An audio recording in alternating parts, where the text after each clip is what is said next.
এবং সাথে হোমিও উদ্দীপনার আয়োজনে আজকের যে আলোচনা, এই আলোচনার বিষয় হিসেবে নির্ধারণ করা হয়েছে বিভিন্ন বয়সে। আমার কথা কি স্যার শোনা যাচ্ছে?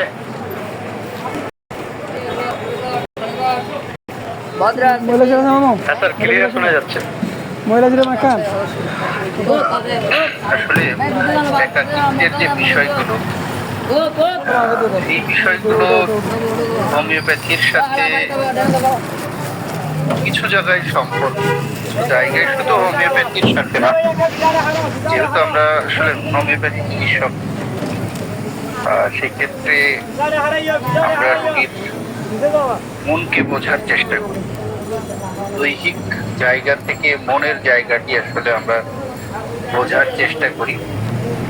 সেই চেষ্টার জায়গা থেকে কিছু কিছু পেশেন্টের কখনো কখনো এই একাকিত্বের অনুভবটা আসলে বোঝা যায়। আমরা হোমিওপ্যাথির পয়েন্ট অফ ভিউ বা জায়গাটা পরে আসবো, কিন্তু আমাদের এখানে আসলে যে বিষয়টি, সেটা প্রথম যে বিষয়টি এসেছে সেটি হচ্ছে বিভিন্ন বয়স। দেখেন, এখানে আমাদের যারা বয়োজ্যেষ্ঠ চিকিৎসক আছেন, এর সাথে একেবারে নবীন চিকিৎসক আছেন, কিছু চিকিৎসক আছি আমরা যারা কিছুটা বয়স পার করেছি। এর সমন্বয়ে আসলে এই গ্রুপ, এটাই বলি না। তাহলে এই বয়সের যে ভেদাভেদ, এই বয়সের ভেদাভেদের সাথে আসলে সবকিছুই সম্পর্কিত। কেমন সম্পর্কিত? দেখেন, একটা মায়ের পেটে থেকে যখন একটি বাচ্চা জন্মগ্রহণ করে, খুবই ছোট, আমরা হয়তো বা ইনফ্যান্ট বলি, একেবারেই নবজাতক। এই নবজাতক বাচ্চাটি থেকে ধীরে ধীরে একটি পূর্ণাঙ্গ মানুষে যখন রূপান্তরিত হয়,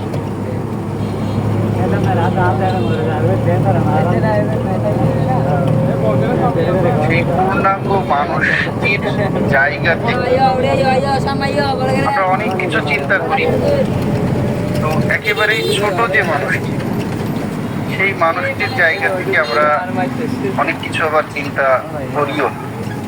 কারণ যদি আজকের বিষয়টির সাথে সম্পর্কিত কোনো কিছু যদি আলাপ করতে যাই, ওই বাচ্চাটির ক্ষেত্রে আসলে কি হতে পারে? কিছু তো হতেই পারে না। কারণটা কি? আমরা হয়তো তার বিষয়টি বোঝার চেষ্টা নাও করব। এখন আমি যে বিষয়টি বললাম যে আমাদের যে স্টেজিং, লাইফের স্টেজিং গুলো, দেখেন, একেবারেই যখন মায়ের গর্ভে ছিলাম আমরা, তখন আমরা ছিলাম এমব্রায়ো বা ফিটাস হিসেবে।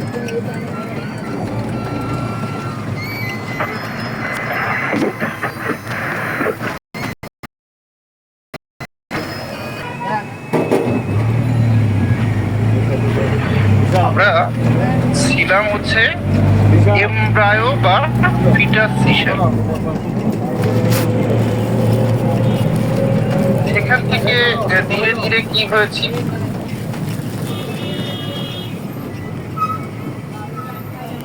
যখন জন্মগ্রহণ করেছে একটি বাচ্চা, তখন আমরা এই অবস্থাটিকে বলি হচ্ছে নিউনেট। 0 থেকে 28 দিন পর্যন্ত এই অবস্থাটিকে বলা হচ্ছে নিউনেট। এই নিউনেটের জায়গার পরে দেখেন আমাদের কিছু অবস্থান তৈরি হচ্ছে।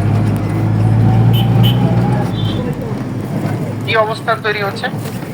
যখন 1 মাস পার হয়ে যাচ্ছে, আমাদের এই আপ টু 12 মান্থ পর্যন্ত, 12 মাস পর্যন্ত এই শিশুটিকে আমরা ইনফ্যান্ট বলছি। পরে 1 বছর থেকে 3 বছর এই বাচ্চাটি দেখবেন যে মানে হাঁটছে, ধরে হাঁটছে, বড় হয়ে গেছে, শিখছে, এইটাকে বলা হচ্ছে টোডলার। এই টোডলারটা পার হয়ে যে সাধারণত আমরা 3 থেকে 10 বছর বয়স পর্যন্ত যে বয়সটাকে আমরা বলে থাকি, সেই বয়সটাকে বলা হচ্ছে প্রি স্কুল এজ। সাধারণত 3 থেকে 10 বা 3 থেকে 5, মানে প্রি স্কুল এজটা বলা হয় 3 থেকে 5 মাস। আর টোটাল মানে এই চাইল্ডহুড এর মধ্যে 3 থেকে 10 বছর পর্যন্ত যে চাইল্ডহুড এজটা আছে, এর মধ্যেই প্রি স্কুল এজ আছে। তাহলে আমাদের এই চাইল্ডহুড এর মধ্যেও কিন্তু টোডলারটা পড়ে। তাহলে আমরা টোডলার বলেছিলাম কি 1 থেকে 3 বছর। প্রি স্কুলে যদি বলি আমরা 3 থেকে 5 বছর। যদিও এখন বর্তমান সমাজে অনেকেই খুব কম বয়সে বাচ্চাদেরকে স্কুলে দিচ্ছি আমরা। এরপরে দেখেন 5 থেকে 12 বছর পর্যন্ত আমাদের এই বয়সটাকে প্রাইমারি স্কুল এজ যেটা বলা হচ্ছে। এরপরেই আসা হচ্ছে অ্যাডোলেসেন্ট বা টিনেজার, এটা সাধারণত 13 থেকে 12 থেকে 18 বা কোনো জায়গায় 19 পর্যন্ত পান। অ্যাডোলেসেন্ট এজ যেটা মেয়েদের ক্ষেত্রে, মানে এখানে পুরুষ বা মহিলা বা ছেলে বা মেয়েদের ক্ষেত্রে কিছুটা ভিন্নতা আছে অ্যাডোলেসেন্টের ক্ষেত্রে। কারণ যদি আমরা বাংলাদেশের প্রেক্ষাপটের কথা চিন্তা করি বা এই ভারতের এই পশ্চিমবঙ্গ সহ আমাদের বাংলাদেশের কথা চিন্তা করি, তাহলে অ্যাডোলেসেন্ট এজটি একটু সামনে এগিয়ে এসেছে। এটা কত সাধারণত বলা হচ্ছে যে 10 থেকে 19 বা 10 থেকে 18 এই বয়স। যদিও বিশ্ব স্বাস্থ্য সংস্থার বা বাংলাদেশের স্বাস্থ্য মন্ত্রণালয়ের যে গাইডলাইন, সেই গাইডলাইন হিসেবে 18 বছরের নিচ পর্যন্ত একটি মানুষকে আসলে চাইল্ড হিসেবেই ধরা হচ্ছে, চাইল্ড বা শিশু। যদিও এই বিষয়গুলো নিয়ে অনেক সময় ভিন্ন মতাদর্শ বা মতালম্বী আছে, থাকবে। আমাদের এই অ্যাডোলেসেন্ট এজের পরে দেখবেন যে একটা বয়স আসছে কি, সেটাকে আমরা বলি যে অ্যাডাল্ট বা মানে একটা মানুষ পূর্ণাঙ্গতা পাচ্ছে। অ্যাডোলেসেন্ট এজের পরে থেকেই আমরা একটা মানুষ পূর্ণাঙ্গতা পাচ্ছে। সেই পূর্ণাঙ্গতার জায়গার পরেই আসলে চলে যাচ্ছি আমরা ওল্ড পার্সনের। যদিও এর মাঝে একটি জায়গা আমরা আসলে করে নিতে পারি যে অ্যাডাল্ট পার্সোনালিটি আসতে একটা সময় লাগে। যদিও অ্যাডোলেসেন্টের পরপরই যে তার মধ্যে এই মানে অ্যাডাল্টিসিটিটা আসবে এরকম না, এটা আরেকটু সময় নেয়। এই অ্যাডোলেসেন্ট এবং অ্যাডাল্টের মাঝখানেই আমরা ইয়াং পার্সন, একেবারেই যুবক, এই যুবক তরতাজা যুবকদের কিছু। যদিও বাংলাদেশে এই যুবকরাই অনেক কিছু সংগঠিত করেছে, পূর্বেও করেছে। একেবারে রিসেন্টলি কিছু ঘটনা আপনারা সকলেই জানেন, সেখানেও কিছু ঘটনা ঘটেছে ছাত্রদের দ্বারা এবং একেবারেই তারুণ্যের প্রতীকদের দ্বারা। সবকিছু এখানেই তৈরি হয়। সুকান্ত ভট্টাচার্যের কবিতাও আছে এই তারুণ্যকে। ঠিক এরপরে যখন অ্যাডাল্ট হয়, পরবর্তীতে চলে যাচ্ছে আসলে আপনার 60 যখন বয়স হচ্ছে, এই 60 বছরের পরেই মানুষের বার্ধক্যের দিকে রূপ নিতে থাকে। এগুলো হচ্ছে আমাদের স্টেজ অফ লাইফ। যেহেতু আমাদের আজকের যে আলোচ্য বিষয়, যে আলোচ্য বিষয়ের প্রথমেই আছে হচ্ছে বিভিন্ন বয়স। এই যে বয়সগুলো, এই বয়সগুলো আসলে বোঝা উচিত। যদি আমরা না বুঝি তাহলে ওই একাকিত্বের জায়গাটি কিন্তু আমরা বুঝতে পারবো না। কেন বুঝতে পারবো না?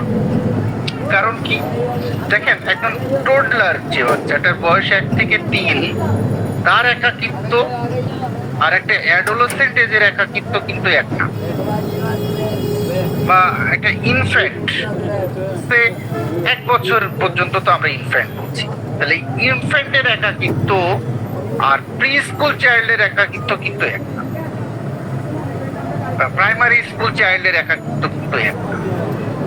তাহলে প্রত্যেকটা লাইফ অফ স্টেজিং যেমন ভিন্ন ভিন্ন, ঠিক তদ্রূপ আমাদের এই একাকিত্ব বা লোনলিনেসটাও কিন্তু আলাদা আলাদা। আমরা যদি স্টেজিংটা বুঝি লাইফের, তাহলে অবশ্যই আমাদের এই একাকিত্বের জায়গাগুলো কিন্তু আমাদের বুঝতে সুবিধা হবে। আশা করি যে সরি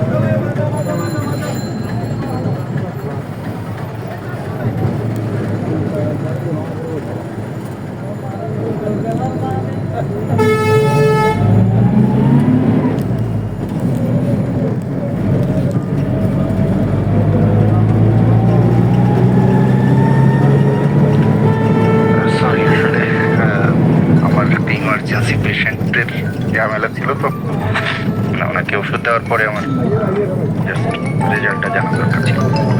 আমরা যে কথাটাই আসছি সেটা হচ্ছে আমাদের একাকিত্বের বিষয়টি নিয়ে কথা বলছিলাম। আমার কথা কি শোনা যাচ্ছে স্যার?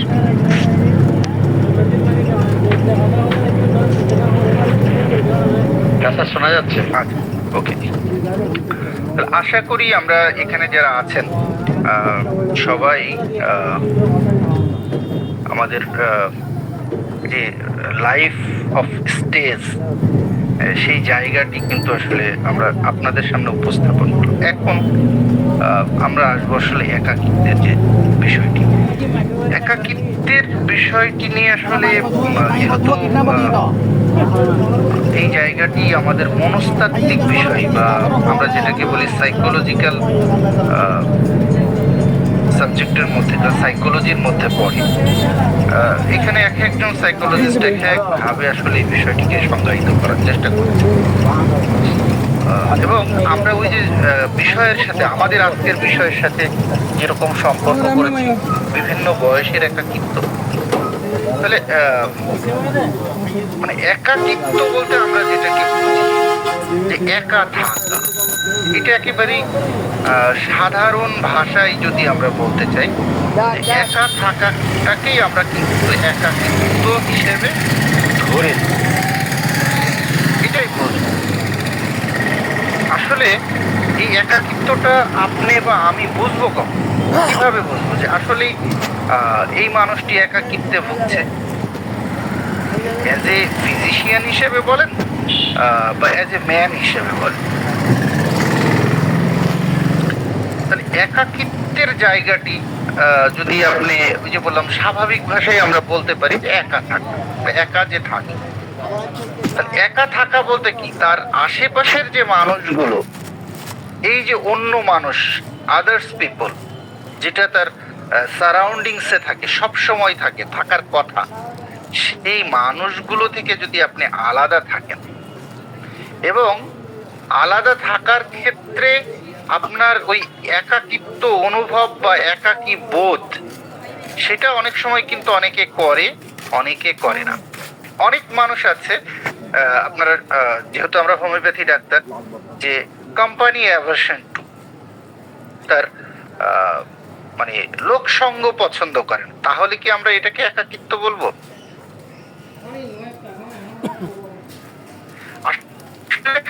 সে তার প্রকৃতিগত বা গঠনগত ভাবেই সে একা থাকতে চায়, এই জন্যই তার লোক সঙ্গ পছন্দ হয়। তাহলে আমরা এই যে যেটা বললাম যে একাকিত্ব কি, একাকিত্ব হচ্ছে অন্যদের থেকে আলাদা থাকার অবস্থা। কিন্তু যারা একাকিত্ব অনুভব করে তারা সবাই কিন্তু একাকী বোধ করে না। এই বিষয়গতটা হচ্ছে কিছু আবেগীয় বিষয়,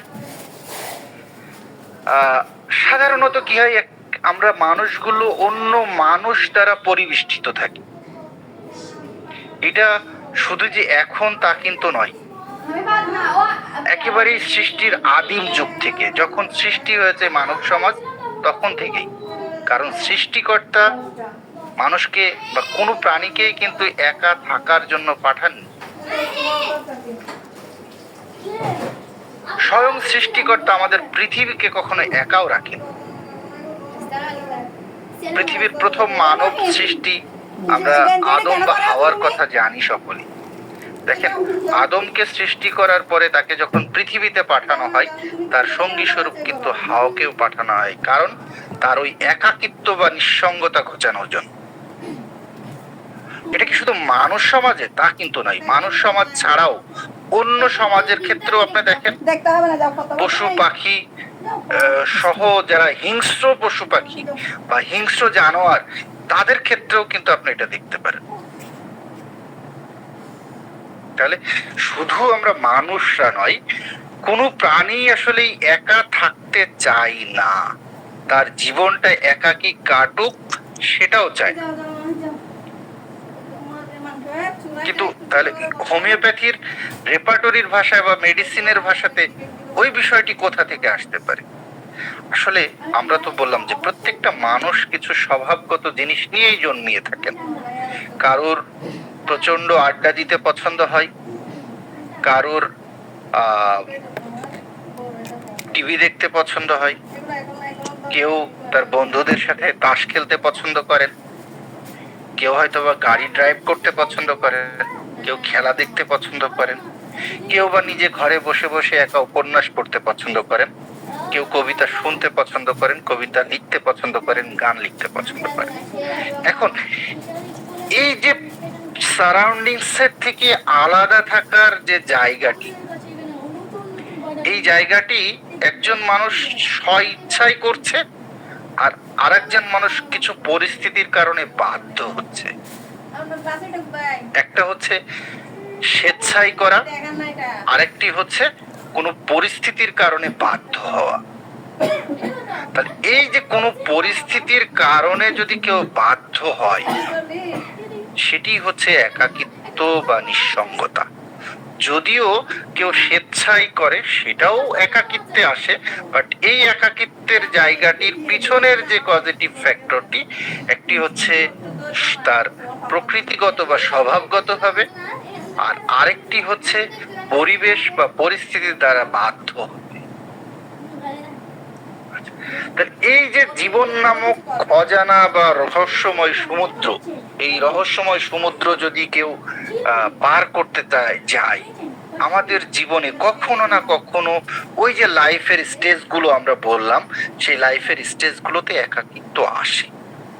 কেমন আসতে পারে? সে বর্তমানে এখন আমরা যে ইলেকট্রনিক ডিভাইসের প্রতি আকৃষ্ট হয়ে পড়েছি।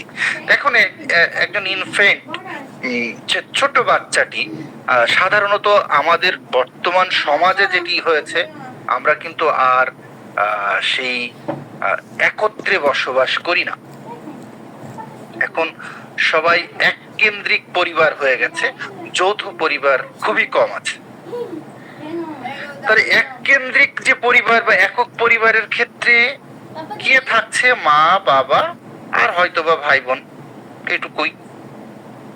একটি বাচ্চা জন্মের পরে যখন যৌথ পরিবারে থাকে আর যখন একক পরিবারে থাকে, একটু তফাৎ করে দেখেন।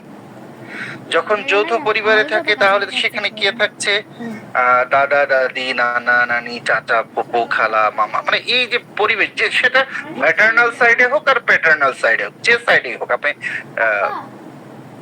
যেখানে যৌথভাবে থাকেন না, সেই মানুষগুলো কিন্তু পাচ্ছেন।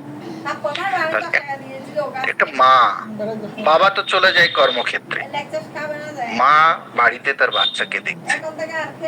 এই বাচ্চাটিকে কি সে ওই তার কাছে যে 14 ঘন্টা বা 15 ঘন্টা, ধরলাম যে বাবা একটা সময় সে বাচ্চাকে দেখছে, কিন্তু ওই বাচ্চাটিকে কি সব সময় দেখা সম্ভব হচ্ছে? না। মায়ের কিছু নিজস্ব কিছু কাজ আছে, তার রান্না আছে, সংসারের অন্যান্য কাজ আছে, দেখেন ওই ইনফ্যান্ট বা ওই ছোট 1 বছরের ছোট বাচ্চাটিও কিন্তু এক সময় এই পরিস্থিতির কারণে নিজেকে তার নিঃসঙ্গতার অনুভূতি আসে, যদিও আমাদের কাছে এই বহিঃপ্রকাশটি ধরা পড়ে খুবই কম। এখন আসেন টডলারের ক্ষেত্রে কি হতে পারে। এই বাচ্চাগুলো দেখেন খুবই ছোট, হামাগুড়ি দিয়ে চলে, 1 পা 2 পা করে হাঁটে, এরপরে বাবার হাত ধরে, কাকার হাত ধরে, দাদার হাত ধরে বা পুপির হাত ধরে হাঁটা শেখে। যদি যৌথ পরিবারে না থাকি, কোথায় পাবে তার পুপি, কোথায় পাবে তার দাদা, বা কোথায় পাবে তার মামা। আর পরিবেশের যে সীমাবদ্ধতা সেটা হচ্ছে তার বাবা বা মায়ের মধ্যেই। দেখেন মানে একেবারেই প্রকৃতগত জিনিস ভাবে একই জিনিস বারবার দেখতে দেখতে দেখতে আপনার মধ্যে বা আমার মধ্যেও কিন্তু ওই নিঃসঙ্গতা চলে আসে, আর ভালো লাগে না। এটা যদি আপনার নিজের ব্যবহার্য কোনো জিনিস হয়, নিজের কোনো খাদ্য হয়, যে কোনো জিনিসের ক্ষেত্রে আসেন, একই বিষয় ঘটবে। বাচ্চাটি তার মায়ের কাছে থাকতে থাকতে থাকতে আর কিন্তু ভালো লাগে না। সে অনেক সময় বাবার সাথে বায়না ধরে বাইরে যাবে। বাবা সবে মাত্র অফিস থেকে এসেছে, তখনই বাবার কোলে ঝাঁপিয়ে পড়ে বাচ্চাটি বাইরে যাওয়ার জন্য প্রচন্ড পীড়াপিড়ি করে। কিন্তু বাবা তো আসলে ক্লান্ত ভাবে এসে ফিরে। মা যতই বাচ্চাটিকে নিতে চাই, সে কিন্তু আসলে মায়ের কাছ থেকে বাবার কাছেই থাকার চেষ্টা করে, বা তাকেই জ্বালাতন করতে থাকে যে না, তার ওই ডিমান্ডটি পূরণের জন্য। এখানেও দেখেন এক সময় ওই ছোট্ট বাচ্চাটি যার বয়স 1 বা 3-এর মধ্যে, তার মধ্যেও একটা সময় বিষণ্ণতা বা একাকিত্বের অনুভূতি চলে আসে। বর্তমান সমাজে যেটি চলে আসছে সেটি হচ্ছে এই বাচ্চাগুলো ধীরে ধীরে ইলেকট্রনিক ডিভাইস বা এই যে মোবাইলের প্রতি আসক্তি হয়ে যাচ্ছে। কারণ কি, মা রান্না করছে, কি করবে, খেলাধুলো দিয়েছে, এখন তো তার কাছে তার মানে চাচি নেই যে চাচি তাকে সময় দিবে, চাচি নিয়ে তাকে খেলা করবে, বা অন্য চাচাতো ভাইদের সাথে খেলা করবে, বা মামাতো ভাইদের সাথে খেলা করবে, ফুফাতো ভাইদের সাথে খেলা করবে। সেম বিষয়টি কিন্তু ঘটছে ওই প্রি স্কুল চাইল্ডদের ক্ষেত্রেও। ঠিক আছে, প্রি স্কুল চাইল্ডদের ক্ষেত্রেও কিন্তু সেই বিষয়টি ঘটছে।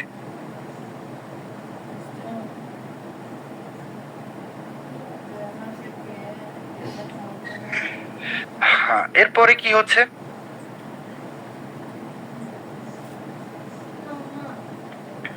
যে প্রাইমারি স্কুল লেভেল যেটাকে আমরা বলেছিলাম 5 বছর থেকে 12 বছর পর্যন্ত।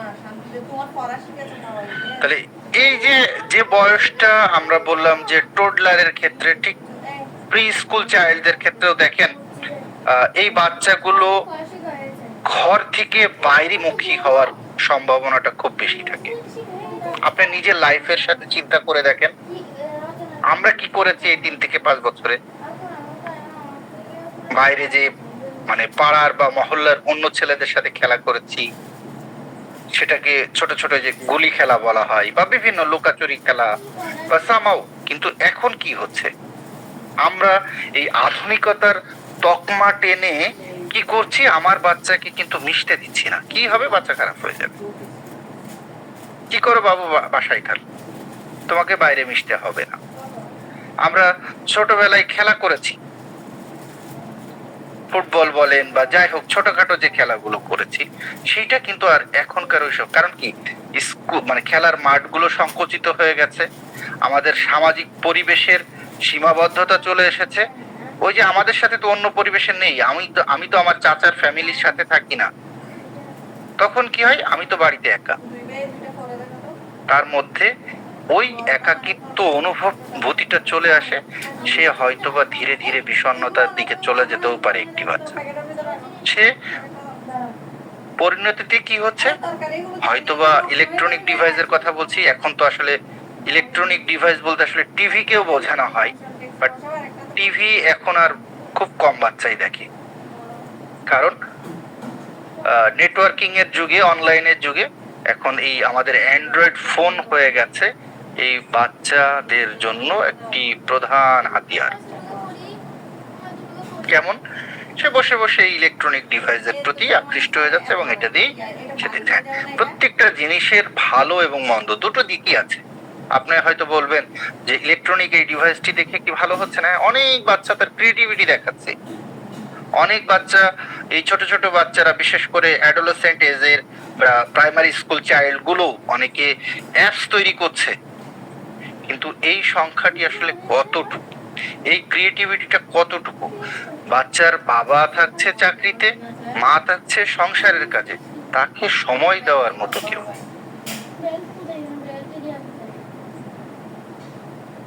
এরপরে ধীরে ধীরে যখন একটি বাচ্চা বুঝতে শেখে, মোটামুটি আমরা মানে এই 5-7 বছর থেকেই মোটামুটি ভালো রকম বুঝতে শেখে একটা বাচ্চা যে না, তার আশেপাশের পরিবেশ, এই প্রাইমারি স্কুলের একটি অবস্থা থেকে অ্যাডোলেসেন্ট বা টিনেজার বয়স পর্যন্ত, এই বয়সটি একটি মানুষের জন্য খুবই খুবই খুবই ভাইটাল স্টেজ। কেন? দেখেন, আমরা মেডিসিনে পড়ে থাকি ব্যাড ইফেক্ট অফ মাস্টারবেশন, আমাদের অনেক মেডিসিনে আছে। ইভেন আমরা অনেক সময় যখন একটি মানুষ বিয়ে করেছে, সে এসে বলছে যে ডাক্তার সাহেব আমি তো বড় বিপদে আছি। কেমন বিপদ আপনার বলেন? যে আমি সবেমাত্র বিয়ে করেছি, বাট আমি আমার ওয়াইফকে স্যাটিসফাই করতে পারছি না, বা আমার মধ্যে ভয় আছে। অথবা এই মানুষটাই বিয়ের আগে সে ডাক্তার সাহেবকে বলছে ডাক্তার সাহেব আমার সমস্যা। কি সমস্যা আপনার? আপনার যৌন সমস্যা আছে। তো যৌন সমস্যা কি? আপনি কি বিয়ে করেছেন? না, বিয়ে করিনি, তবে আমার যৌন সমস্যা আছে। এরকম কথাগুলো কিন্তু বলে থাকি। তা আপনি তাকে যখন প্রশ্ন করেন যে আসলে আপনার যৌন সমস্যা আপনি কিভাবে বোঝেন, উনি ওই পেশেন্ট তখন বলে ওঠে যে দেখেন আমি তো ইয়াং, মানে আমার এই বয়সে আমি প্রচুর মাস্টারবেশন করেছি, যার জন্য আমার এখন ভয় হয়। কারণ আসলে এখন যদিও এই হকার গুলো নেই, কিন্তু আমাদের সমাজে কিছু চিকিৎসক আমাদের আছেন, বা এই অনলাইন জগতেও আমি কিছু কিছু অ্যাড দেখি, তারা ওই আগে ছিল হচ্ছে মুখে সরাসরি হকারি করতো, এখন হচ্ছে অনলাইনে হকারি করে। আমার কথাগুলো কিছুটা একেবারেই খাস বাংলায় বা আমাদের এলাকার বাংলায় হচ্ছে, সবার কাছে ক্ষমা চেয়ে নিচ্ছি। কি লিখে দিচ্ছে? এই কাজটা করলে সে ধ্বজভঙ্গ হয়ে যাচ্ছে, পেশেন্টটি ইম্পর্টেন্ট হয়ে যাচ্ছে, তারা যৌন শক্তি থাকছে। ওর মধ্যে ওই যে দেখেন স্টাফের মতো বা বিফোর আনার মতো কি হচ্ছে, তার মধ্যে হতাশাগ্রস্ত হয়ে যাচ্ছে। সে একটা সময় এই হতাশা থেকে একসময় ক্রোধী হয়ে যাবে, অ্যাঙ্গারনেস তার মধ্যে চলে আসতে পারে। এইটা আমরা বলছি কি ওই অ্যাডোলেসেন্ট এজের মধ্যে বা টিনেজার এজের মধ্যে, যার তখন তার মধ্যে ওই যে জৈবিক চাহিদা বা সেক্সুয়াল ডিমান্ড বা ফিজিক্যাল ডিমান্ড যেটাই বলি না কেন, তার মধ্যে গ্রো করে। এই গ্রোটা করার জন্য আবার ওই সেই ডিভাইসই কিন্তু দায়ী। কারণ কিছু মনে করেন না, আপনি কিছু জানেন না, আপনি just new user of Facebook, আপনি ফেসবুক ক্রল করছেন, দেখছেন, ভালো লাগছে, দেখবেন হঠাৎ করে একটি এই সেক্সুয়াল সিন আপনার সামনে চলে এসেছে। আরে এটা তো, কারণ মানুষের তো আসলে একেবারে প্রকৃতিগত জিনিস যে অজানাকে জানার ইচ্ছা সবার আছে, আর এই অ্যাডোলেসেন্ট এজ বা টিন এজে তো আরো বেশি আছে। এই যে বিষয়টি আমাদের সময় ছিল অ্যাডোলেসেন্ট এজে, সেই বিষয়টি এখন চলে এসেছে প্রাইমারি স্কুলে। একটু খেয়াল করে দেখেন। এখন বলবেন স্যার এর সাথে একাকিত্বের সম্পর্ক কি? যে বাচ্চাটি মানে হ্যাবিচুয়াল মাস্টারবেশনে এফেক্টেড হচ্ছে, সে তো একাই থাকবে, সে তো সবার সামনে মাস্টারবেশন করবে না, সে তো একা ঘরে কোণে থেকেই মাস্টার, যেখানে লোক সমাগম থাকবে সেখানে তো সে তার এই কাজটি তো আসলে অবৈধ বা অনৈতিক, সেটা তো সেও বোঝে। বা হয়তোবা কখনো যদি কারোর সামনে প্রকাশ হয়, দ্যাট মিনস তার বাবার সামনে বা তার মায়ের সামনে বা তার কাকার সামনে যদি প্রকাশ হয়েও যায়, তখন তাকে এই বিষয়টি বোঝাই তারা, না বাবা এটা করবা না, এটা ভুল, এটা করলেই হয়। কিন্তু আমাদের ওই সেন্সেবলটা কিন্তু আর ওই জায়গাতে কাজ করে, কারণ ওই বয়সে কেউ যদি যে জিনিসটাকে নিষেধ করে, ওই নিষেধ জিনিসটাকে জানার আগ্রহটাই তার বেশি থাকে। তাহলে এই ইলেকট্রনিক ডিভাইস বা মোবাইল বা আমাদের এই অ্যান্ড্রয়েড ফোন আমাদেরকে এই জায়গাতে কিছু বিপদগামীও করে থাকছে। এরপরে আসি আমরা আমাদের যে যুবক বয়সের বিষয়টি, সেখানে আসলে এই বয়সে একাকিত্বের যে জায়গাটি সেটি কিভাবে আসতে পারে? সাধারণত আমাদের সমাজ দেখেন, আমি আসলে ইন্ডিয়ার শিক্ষা ব্যবস্থার বিষয়টা না, আমি বাংলাদেশের পরিপ্রেক্ষিতে কথা বলছি। আমাদের দেশে যখন একটি ছেলের 18 বছর বয়স হয়, সে তখন ইন্টারমিডিয়েট পাশ করে, দ্যাট মিন্স 12 ক্লাস পাশ করে। 12 ক্লাস পাশ করার পরে বা ইন্টারমিডিয়েট পাশ করার পরে তার নতুন একটি যুদ্ধ শুরু হয়, ইউনিভার্সিটিতে ভর্তি বা মেডিকেলে ভর্তি বা ইঞ্জিনিয়ারিং এ ভর্তি। এই যে অ্যাডোলেসেন্ট এজ বা 18 বছর পর্যন্ত তার যদি আমরা পিছনে যে খারাপ দিকগুলোর কথা বললাম সেই দিকগুলো যদি তা আক্রান্ত করে, তাহলে দেখবেন তার মধ্যে পড়াশোনাটাও কমে গেছে, সে হয়তো বা রেজাল্ট খারাপ করে ফেলেছে, তাকে বকাবকি দেওয়া হয়েছে, পড়াশোনা করনি কেন, বিভিন্ন ভাবে তাকে করা হয়েছে। দেখবেন এই বাচ্চাটিও একটা সময় একাকিত্বে চলে যায়। অনেক সময় যেটি হয়, শুধুমাত্র এটি বিষয় না, আরেকটি বিষয় যেটা হয় খুব অহরহ, আমরা খুব মানে এতটা পাচ্ছি, সেটা হচ্ছে যে আমাদের যে মানে মৌলিক চাহিদার মধ্যে সবাই জানেন আমাদের খাদ্য, বস্ত্র, বাসস্থান, পড়াশোনা, চিকিৎসা, এগুলো একটা মানুষের মৌলিক চাহিদা। এখন বর্তমানে যেন ওই টিনেজার এজে প্রেম করাটা যেন একটি মৌলিক চাহিদা। আমার এই কথাটা শুনে অনেকে হাসবেন। আপনি আপনার এই ইয়াং এজের পেশেন্টদের ভিতরে একটু ঢুকে দেখেন, অবশ্যই পাবেন। এবং আমি আমার এই টিনেজার বয়সের যে বাচ্চাগুলো আছে, যেগুলো ট্রিটমেন্টে আসে, আমি মানে এদেরকে জিজ্ঞাসা করে যেটা পেয়েছি সেটা হচ্ছে ওই যে বললাম, আপনি যেমন ভাত খেতে হয় আপনাকে প্রতিদিন, প্রেম তাকে করতেই হবে। তো যখন আপনি প্রেম করবেন বা সম্পর্ক করবেন, রিলেশন করবেন অপোজিট সেক্সের প্রতি, আপনার এই প্রেম বিরহের খেলায় অনেক কিছুই ঘটতে থাকে। তার মধ্যেও একটি সময় আপনার ওই একাকিত্ব, যদি সঙ্গীর সাথে এক সময় বিরহের কিছু বিষয় ঘটে যায়, তখন আপনার মধ্যে ওই একাকিত্বের জায়গাটি চলে আসে। যাই হোক, অনেক কিছু কাটিয়ে উঠে আপনি হয়তো বা ভার্সিটি লেভেলে গেলেন বা ওই লেভেলটা পার করছেন, ওই লেভেলের শেষ পর্যায়ে যে চলে আসে আপনার জীবনের এস্টাবলিশমেন্টের জায়গাটি। আপনি যখন এই যুবক বয়সের জায়গাতে আপনি এস্টাবলিশমেন্টের বিষয়ে যাবেন, সেখানে অনেকগুলো ফ্যাক্টর জড়িত, যে ফ্যাক্টরগুলো আসলে বলতে গেলে আমার মনে হয় রাত শেষ হয়ে যাবে। এটা আমার কাছে মনে হয়। কারণ কি, যে এমন কোন সেক্টর নেই, এমন কোন জায়গা নেই, কয়টা পার্সেন্ট মানুষ আসলে ওই জায়গাতে স্বাবলম্বী হয় বা ওই জায়গাতে যে সে নিজেকে কনফিডেন্সিয়ালি দাঁড় করাতে পারে। খুব কম পার্সন আছে। দেখেন, অনেক পরিশ্রম অধ্যাবসায় করতে করতে করতে করতে একটা জায়গায় পৌঁছাই, এর মধ্যে অনেকে ঝরে যায়, অনেকে হয়তো এভাবেই জীবন পার করায়, আবার অনেকের মধ্যে ওই যে যেটা বললাম একটা কথা, এখানে আবার হোমিওপ্যাথির সাথে কিছু সম্পর্কিত বিষয়, আমি ইন্ডিয়ার কথা বলবো না, আমি বাংলাদেশের কথা বলবো। এই বয়সের এই জায়গাতে যদি কেউ স্বাবলম্বী মানে নিজে স্বাবলম্বী না হতে পারে, তখন একটি কথাই যে বলা হয়, যার নাই কোনো গতি সে করে হোমিওপ্যাথি। এই জায়গাতে আমাদের বাংলাদেশে আমি অনেক মিল পেয়েছি।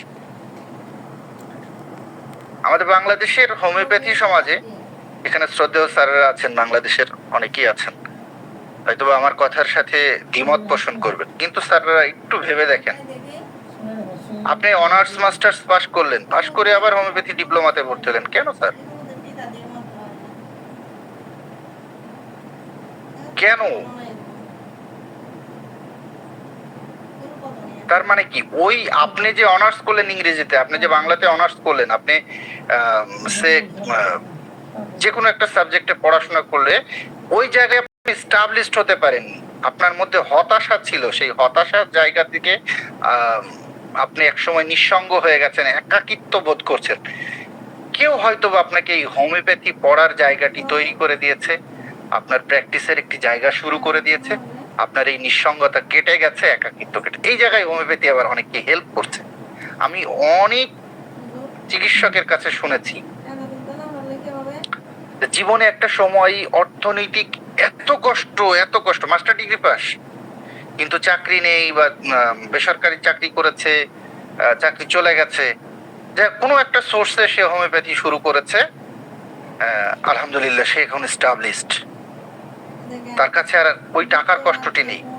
মানে এমনও আছে, আমি এমন ডাক্তারকে বলতে শুনেছি যে আসলে টাকার যে কি কষ্ট সেটি ওনারা বুঝতে পেরেছেন, ওই লাইফটা পান। তাকে কিন্তু হোমিওপ্যাথি অনেক সময় এই একাকিত্ব বোধ বা নিঃসঙ্গতা বোধ থেকে অনেক সময় মুক্তি দিয়েছে, ভালো একটি জায়গা তৈরি করে দিয়েছে। আলহামদুলিল্লাহ যাদের জন্য তৈরি করেছে তাদের জন্য ভালো।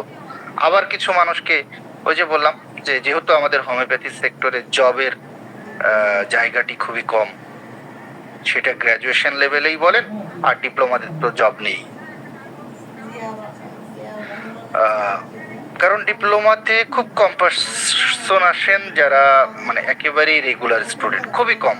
আমি যতটুকু বাংলাদেশের প্রেক্ষাপটে জানি এটা 10 to 15% যারা রেগুলার স্টুডেন্ট, তাও কেমন আছেন, হয়তোবা অনার্সে ভর্তি আছেন অথবা ডিগ্রিতে ভর্তি আছেন, পাশাপাশি বাবা বা কাকা বা দাদা হোমিওপ্যাথি করতেন, ডিপ্লোমা কলেজে ভর্তি হয়ে থাকি। হোমিওপ্যাথি সম্পর্কিত কথায় চলে এসছি আমরা। তাহলে আমাদের এই যে একাকিত্বের জায়গাটিতে আমরা বললাম এজিং এর যে বিষয়টি, অ্যাডোলেসেন্ট, এরপরে অ্যাডাল্ট আসে। অ্যাডাল্টে এসে কি হচ্ছে, বিয়ে শাদী করেছেন, সংসার হয়েছে, বউ বাচ্চা, সংসারের পূর্ণাঙ্গতা আপনার মধ্যে আসছে। প্রেক্ষাপট কি বলছে, সবাই কি সুখী, সবাই কি সঠিকভাবে সংসার চালাতে পারছেন? এখানে চাহিদার শেষ নেই। সেই চাহিদা আপনি মেটাতে পারছেন না, কারণ কি একজন পুরুষ সকলের চাহিদাই আপনাকে মেটাতে হয়। ওই যে মৌলিক চাহিদাগুলো আছে সকল কিছু আপনাকে মেটাতে হচ্ছে। আপনার সন্তানের চাহিদা, আপনার বাবা মার চাহিদা, আপনার ওয়াইফের চাহিদা, আপনার শ্বশুর শাশুড়ির চাহিদা, আপনার পাড়া প্রতিবেশী আত্মীয় স্বজনের চাহিদা। এই চাহিদাগুলো যখন আপনি মেটাতে না পারেন, একটা সময় ওই আপনি নিজেকে নিঃসঙ্গতায় নিয়ে চলে যান, একাকিত্বে নিয়ে চলে যান, আর ভালো লাগে না। আগে আপনি যে মানুষটি বন্ধুদের সাথে আড্ডা দিতেন আপনার যুবক বয়সে বা আপনার অ্যাডোলেসেন্ট বা টিনেজার এজে, সেই মানুষটি এখন আর ঘর থেকেই বের হন না। আপনার অতি পছন্দের বন্ধু, তার সাথে মাসের পর মাস আপনার দেখা তো হয়ই না, ইভেন মোবাইলে কথাও হয় না। এই বয়সটি ধীরে ধীরে পার হয়ে যেয়ে এরপরে আবার সেই শিশু বয়স চলে আসে, কারণ বয়স্ক মানুষ কিন্তু সেই শিশুর মতো আচরণ করে। যে জায়গাটি আমরা বলেছিলাম ইনফ্যান্ট বা টোডলারের ক্ষেত্রে, সেই জায়গাটি এই মানুষটার ক্ষেত্রে চিন্তা করেন। কারণ 60 বছর পর্যন্ত সে তো কর্মজীবী ছিল, সে কর্মক্ষেত্রে ছিল, প্রতিদিন অফিস যেত, কাজ করতো, বা প্রতিদিন ব্যবসা বাণিজ্যে যেত, চলে আসতো। এরপরে তো সে রিটায়ারমেন্টে চলে গেছে, অবসরে চলে গেছে। যখন অবসরে চলে গেছে তার মধ্যে দেখবেন যে বিষণ্ণতা চলে আসে। সরকারি চাকরিজীবী যারা, ওনাদের বেশিরভাগ কিন্তু দেখবেন অবসরে যাওয়ার পরে খুব বেশি দিন বাঁচেন না, মারা যান। একটু আমার কথাগুলোকে আপনারা বোঝার চেষ্টা করে একটু সমাজের সাথে মিলিয়ে দেখবেন, ওনারা কিন্তু খুব বেশি দিন আর বাঁচেন। কারণটা কি? তাদের মধ্যে ওই একাকিত্ব ভাবটা চলে আসে। কারণ কি, সংসারে তো কেউ নেই, ছেলে মেয়ে, এখন তো জাস্ট সিঙ্গেল ফ্যামিলি, মানে একটা ছেলে একটা মেয়ে, বা একটা ছেলে বা দুটো ছেলে, এরকম ছেলেদের মতো বিয়ে হয়ে গেছে। আর লম্বা চুল ঘরে আসলে আলহামদুলিল্লাহ সবাই একটু আলাদা হয়ে যায়। ওই যে বললাম একা, বাবা মা কি হচ্ছে, সেও একা।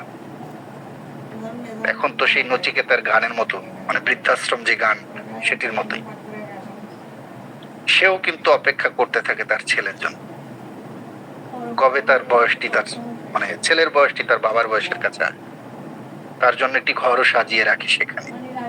যাই হোক, তাহলে এই মানুষটিও কিন্তু এই যে আমরা বললাম ইনফ্যান্ট বা টোডলার বয়সের বাচ্চাদের মতোই অবস্থা হয়ে যায়। সেও কিন্তু একজনের মানে সান্নিধ্যে চাই, সঙ্গ চাই, কথা বলতে চাই। কিন্তু এই নিষ্ঠুর সমাজ অনেক সময় কি করছে, সেই জায়গা থেকে কিন্তু আমরা বিরত রাখছি, কারণ আমাদের মধ্যে সেই ফ্যামিলি বাইন্ডিংসটা নেই। ওনারাও অনেক সময় আমি দেখেছি বর্তমান প্রেক্ষাপটে তারাও ওই ছোট মানুষদের মতো কি হচ্ছে যে এই ইলেকট্রনিক ডিভাইসের মধ্যে আকৃষ্ট হয়ে যাচ্ছে। এবং আকৃষ্টতার ফলে কি হচ্ছে, ফলে যেটা হচ্ছে এই বয়সে তার সেক্সুয়াল ডিমান্ড না থাকলেও এইগুলো দেখে তার সেক্সুয়াল ডিমান্ড তৈরি করছে, বা ডিমান্ড আসছে, সে মনে করছে যে I am man of fit. সে যখন তার ওয়াইফের সাথে ফিজিক্যাল ডিমান্ড মেটানোর জন্য যাচ্ছে, এবং সে কি করছে দেখবেন, সেক্সুয়াল এক্সাইটিং ড্রাগ ইউজ করছে। আমি এই জায়গাটিতে সেক্সুয়ালিটির বিষয়টি কেন নিয়ে আসলাম, আমি আমার প্র্যাকটিস লাইফ থেকে আসলে এই জায়গাগুলোতে একটু বলার চেষ্টা করি, তাছাড়া অন্য জায়গায় না। আমি হয়তো এই কথাটি কোনো একটি গ্রুপেও বলেছি, কোনো একটি লেকচারের সময়। আমার চেম্বারে একদিন 75 বছরের একটি মানুষ আসলো। হয়তো আপনারা বলবেন, স্যার 75 বছরের মানুষের কি সেক্স থাকতে নেই? অবশ্যই থাকতে আছে। তাই বলে এইটা নয় যে তার ওই সেক্সুয়ালিটিটা প্রকাশ করার জন্য তাকে এক্সাইটিং ড্রাগ নিতে হবে, যে ড্রাগ তাকে সেক্সুয়ালিটি বাড়াবে, এটা নয়। কারণ কি, homeopathy is a natural system of medicine. আপনার দেখবেন যে ওষুধগুলোর মধ্যে খুব সুন্দরভাবেই লেখা আছে, অতিরিক্ত সেক্সুয়াল ইচ্ছা বা সেক্সুয়ালিটিটাকে দমিয়ে রাখা, দুটোই অসুখ। আপনার সেক্সুয়ালিটিটাকে যে দমিয়ে রাখেন সেটাও অসুস্থতা, আপনার সেক্সুয়ালিটিটা যদি আপনি অতিরিক্ত প্রকাশ করেন সেটাও অসুস্থতা। তাহলে স্বাভাবিকতা কি হতে পারে? এই স্বাভাবিকতা নির্ভর করে এই বয়সের উপরে। তাহলে একজন 75 বছরের একজন বয়স্ক মানুষ যখন আপনার চেম্বারে এসে একটি বাজারের ফর্দের মতো আপনার হাতে ধরিয়ে দেয়, দিয়ে বলে যে ডাক্তার সাহেব দেখেন তো আমার এই সমস্যাগুলোর ট্রিটমেন্ট আছে কিনা, সারবে কিনা, তার প্রথম বাক্য যদি থাকে ধাতু দুর্বলতা, আপনি কি তাকে ওই জিংসেন সিরাপ দিবেন আর জিংসেন ট্যাবলেট দিবেন, না কি করবেন? তাই তো করবেন। এটাই করি আমরা তাকে বলি না, কারণ বললে তো আমার একটা খরিদ্দার নষ্ট হচ্ছে। কারণ কি, আমরা তো দোকানদার আর খরিদ্দারের সম্পর্ক, আমরা not a physician are not a patient. ওই ব্যক্তিটা এই বয়সে এসে এই জায়গাগুলোর থেকে নিয়ে নেয়, এবং ওই যে বললাম স্ক্রলিং করেন আপনি ফেসবুক, করতে করতে দেখবেন একসময় আপনার সামনে এই সেক্সুয়াল সিন চলে আসে। সে তার ওয়াইফের, সেখানে তার ওয়াইফ 70 বছর হলে তার ওয়াইফের হয়তো 65 বছর, তার ওয়াইফের মধ্যেও তো ওই সেক্সুয়ালিটি থাকবে না। সে তার ওয়াইফের সাথে এই জায়গাগুলোতে চেষ্টা করবে জোর করে হলেও, তো আদতেও কি তার মধ্যে আসবে? এটা একটি জায়গা তৈরি হচ্ছে, যার কারণে আমাদের মধ্যে, সমাজের মধ্যে একটি বিকৃত মানসিকতা তৈরি হচ্ছে। কারণ কি দেখেন, আপনারা বাংলাদেশে বেশ কিছুদিন আগে, বছর 2 আগে, আমি ইন্ডিয়ার কথা বলতে পারবো না, আমি প্রথমেই দুঃখিত, বাংলাদেশের কথা বলছি। আপনারা পেপারে দেখেছেন বা টিভি নিউজে দেখেছেন যে 65 বছরের বা 75 বছর দাদা যাদেরকে এরা 3 বছর বা 5 বছরের একটি বাচ্চাকে ধর্ষণ করেছে। তাদের মধ্যে এই পশুত্ব মনোভাব কেন এসছে? ওই জায়গা থেকে। কারণ কি, উনি একসময় নিঃসঙ্গ, তার ছেলে মেয়ে নেই, তার ছেলে মেয়ে দেখে না, তার সময় দেয় না, ওই যে একক পরিবার। তার ওয়াইফ তাকে যতটুকু সঙ্গ দেয়, ওই যে বললাম, এক মাংস দিয়ে ভাত আপনি কয়দিন খাবেন? ভালো লাগবে না। জায়গায় চলে এসছে, সেই জায়গাটি দখল করে নিয়েছে, ভেরিয়েশনের একটি জায়গা, সেটি হচ্ছে আমাদের এই অ্যান্ড্রয়েড ফোন। কারণ কি, আপনি ফেসবুক ঘাটবেন তো ঘাটবেনই, কত মজার মজার জিনিস আসে এখানে, নতুনত্ব কিছু, একই জিনিস তো আসে না, নতুনত্ব জিনিস আসে, সেটার প্রতি আপনি আগ্রহ হচ্ছেন। খুবই ভালো লাগছে আপনার। সেই জায়গা থেকে ওই মানুষটিও একসময় ওই বিকৃত মানসিকতার পশুতে রূপান্তরিত হচ্ছে, যেটা আমরা অহরহ দেখছি। আমি জানি না অন্য জায়গার প্র্যাকটিসের, আমি আমার এলাকায় আমি দেখেছি, মানে এই যে বয়স্ক মানুষগুলো যাদের বয়স 50, 55, 60, 65, 70, 80 বছরের বয়সেও আমি মানুষকে দেখেছি যারা এই সেক্সুয়াল ট্যাবলেট কি করে বাবা আমি তো বুঝি না। গতদিন এই কয়েকদিন, এক সপ্তাহ হলো আমার এখানে আমার চেম্বারে একটা মানুষ এসেছে হঠাৎ করে। উনি আমাদের এক ডাক্তার সাহেবের কাছে ট্রিটমেন্ট হন। তো উনি এসে যেটা বলছেন যে আমি তো এক জায়গায় ট্রিটমেন্ট হই, তা ওই রোগ যাই হোক আছি, ভালো খারাপ সেটা না, আমার একটা রোগ নিয়ে ওনার কাছে কোনো উপকার হচ্ছে না। 3 বার ওষুধ খেলাম, তা তোমার কাছে কোনো উপকার হবে কিনা একটু বলো তো বাপ। বললাম যে কি সমস্যা চাচা আপনি বলেন। উনি বললো যে আসলে আমার কোনো, আমি সেক্সুয়ালি দুর্বল। ওনারা ওনাদের ভাষায় বলছে, আমি আমার ভাষাটা এখানে উল্লেখ করলাম। তো আমি জাস্ট জিজ্ঞেস করলাম যে চাচা আপনার বয়স কত? বললো যে 65-70 হবে। আপনার ওয়াইফের বয়স কত? ওরও 60-62 হবে। আমি বললাম যে চাচা আপনার ওয়াইফের কি এটি খুব বেশি দরকার? না না, ও আপনারও কি খুব বেশি দরকার? তখন যাই হোক সে লজ্জার খাতিরেই হোক আর যে কোনো প্রকারেই হোক, না অতটা দরকার নেই। তাহলে আপনার এই বয়সে এসে সেক্সুয়াল চিন্তা করার কি দরকার? ও আপনার বছরে একবার হলেই কি আর না হলেই কি? কথা বোঝেন, হয়তো এখানে অনেকেই আছেন যারা এই বিষয়টিকে অন্যভাবে না। তাহলে এই জায়গাটি থেকেও একটা মানুষের মধ্যে একাকিত্ব বোধ থেকে আসলে এই পশুত্বের রূপান্তরিত হচ্ছে। বিভিন্ন ভাবে আমরা চেষ্টা করছি ওই জায়গাটাই আমাদের প্রভাব বিস্তার করছে। আমরা মানে এই প্রত্যেকটা জায়গাতে সেক্সুয়ালিটি নিয়ে এসেছি, কারণ দেখেন সেক্সুয়ালিটির বিষয়টি এমন, সিগমন্ড ফ্রয়েড বিশিষ্ট একজন সাইকোলজিস্ট, যার আসলে বই পড়েই সাইকোলজি সাবজেক্ট বা সাইকোলজির যে বিষয়গুলো, ড্রিম থিওরি বলেন বা যে সেক্স থিওরি বলেন, ওনার এই জায়গাগুলো কিন্তু খুব চমৎকার। ইভেন একটা মা তার বাচ্চাকে দুধ দেওয়ার মধ্যে উনি সেক্সুয়ালিটি খুঁজে বের করেছেন, আছে, এটাই বাস্তবতা। এবং এর সাথে মেডিকেল সায়েন্স খুবই সম্পর্কিত এবং প্রমাণিত।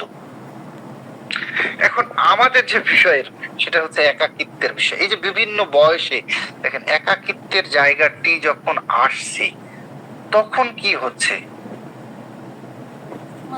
আমাদের সমাজের মানুষগুলো একটা সর্বশেষ পর্যায়ে, যদিও অলরেডি 53 বেজে গেছে ক্লাস, সর্বশেষের যে জায়গা সেই জায়গায় উপনীত হচ্ছি আমরা। কি জায়গা?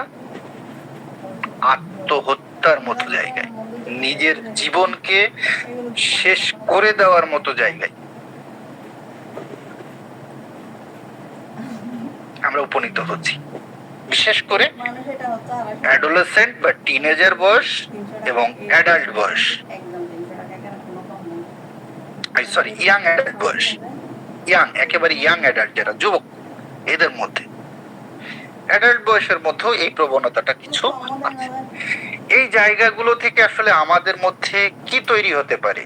অনেক কিছু তৈরি হতে পারে। একটা গবেষণায় দেখা যাচ্ছে যে আমাদের যে শারীরিক ক্ষতিটা এই একাকিত্বে যদি কেউ থাকে, একটা গবেষণায় বলছে যে 15টা সিগারেট যদি আপনি খান, সে আপনার শরীরের উপরে যে ক্ষতিটা করে একাকিত্ববোধ তার থেকে বেশি ক্ষতি করে। এবং সেই ক্ষতিটা হয় সব থেকে আপনার হচ্ছে মস্তিষ্কে।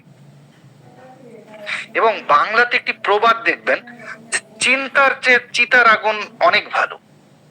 সরি, মানে হ্যাঁ, মানে চিতার আগুনের থেকে চিন্তার আগুন অনেক, সরি আমার কথাটা হচ্ছে চিন্তার থেকে চিতার আগুন ভালো, চিন্তার চেয়ে চিতার আগুন ভালো।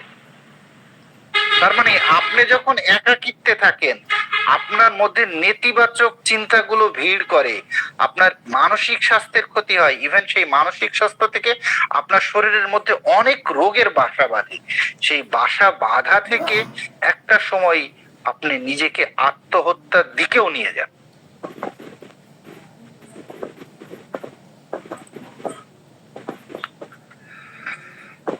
এই যে বয়স ভেদে আমাদের মধ্যে যখন এই জায়গাগুলো আসে, তখন আমরা হোমিওপ্যাথরা কি করতে পারি? আমাদের রেপার্টরিতে রুব্রিক্স আছে, দেখবেন। তার মধ্যে আমি যতটুকু জানি যে অরাম একেবারেই ফার্স্ট গ্রেডের মেডিসিন। মানে শুধু যে আমি এটা বলছি এটা না, আপনি যেমন সিনথেসিস রেপার্টরি যদি দেখেন, সেখানে 3টা আছে ফার্স্ট গ্রেডের মেডিসিন, 26টা আছে সেকেন্ড গ্রেডের মেডিসিন এবং 130টা আছে থার্ড গ্রেডের মেডিসিন। ফার্স্ট সেকেন্ড ফিলিং থেকে, একাকিত্ব অনুভব থেকে, অরাম, সরিনাম এবং এই পালস। তাহলে পালস দেখেন এত মিশুক, তার মধ্যেও কিন্তু তার একাকিত্ব বোধ আছে, আর অরাম তো আছেই। এখন এগুলোর আবার বিভিন্ন রকম সাবরুব্রিক্স আছে। যাই হোক, আমরা এর সাথে আপনি ক্রস রেফারেন্স করা যায় অনেকগুলো রুব্রিক্সের মধ্যে, ক্রস রেফারেন্স করা যায়। আমরা এই যে ফার্স্ট সেকেন্ড ফিলিং এর মধ্যে আমরা আর্জ নাইটের মধ্যে পাই, আমরা ল্যাকেসিসের মধ্যে পাই, প্লাটিনার মধ্যে দেখেন, প্লাটিনা এত মানে অহংকারী, এতটা তার মধ্যেও কিন্তু অনেক সময় এই একাকিত্ব বোধের জায়গাটি আছে। স্ট্রাবোনিয়ামের মধ্যে তো আছেই। যাক, এখানে তার মধ্যে যদি কখনো যদি এই থাকার অনুভূতিটা আসে, দেখবেন অ্যানাকার্ডিয়ামের মধ্যে আছে। এই নিঃসঙ্গতা বোধের থেকে তার সন্তানকে পর্যন্ত সে আলাদা করে রাখে। Lycopodium single medicine.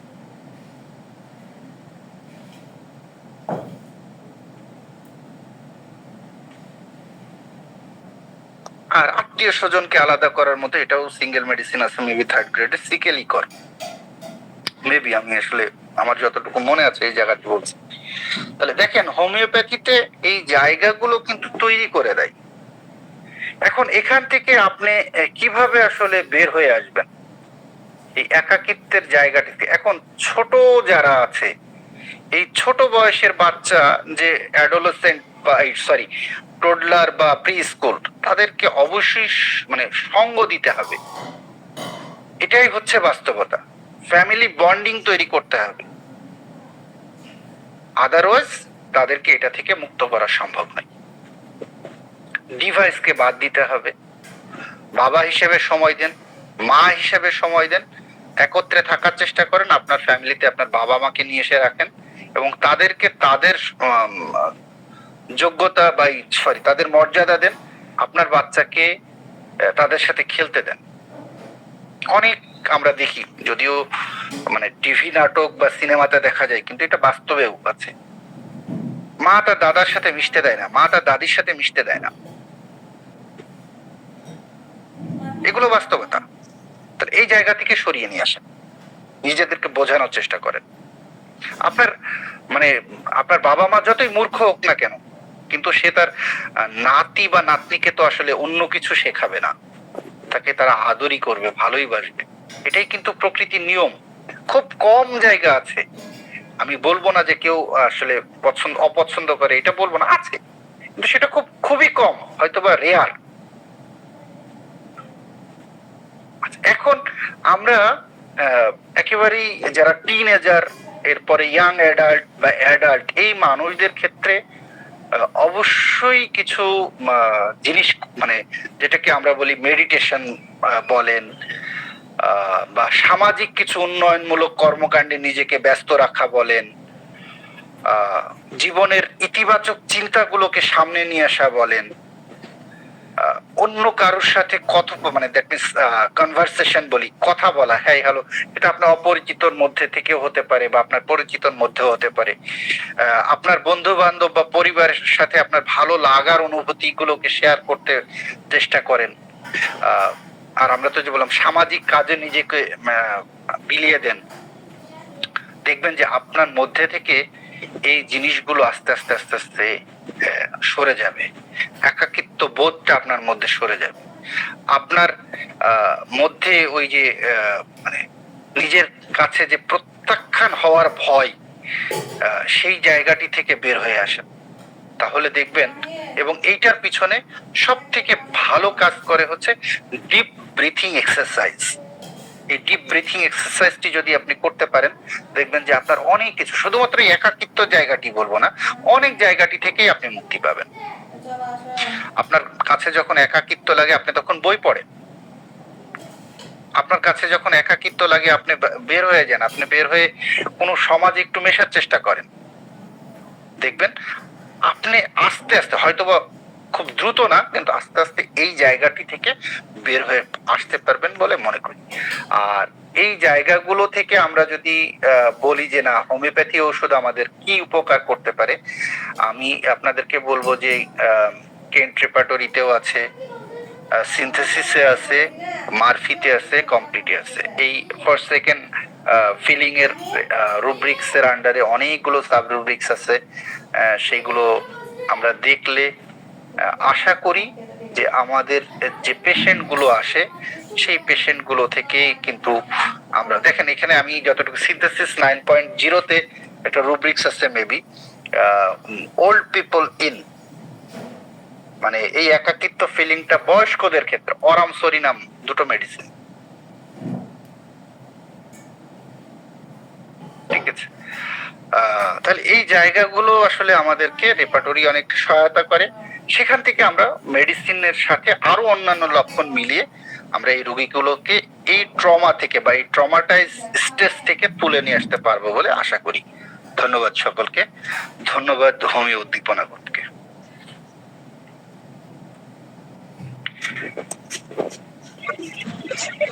ধন্যবাদ ডক্টর এস এম জাহাঙ্গীর স্যারকে আজকের একাকিত্ব নিয়ে চমৎকার আলোচনা করার জন্য। আমাদের স্যারের এই আলোচনার উপর যারা কারো যদি কোনো প্রশ্ন থাকে তাহলে হ্যান্ড রাইজ করে প্রশ্ন করতে পারেন। প্রশ্ন থাকলে প্লিজ হ্যান্ড রাইজ করুন।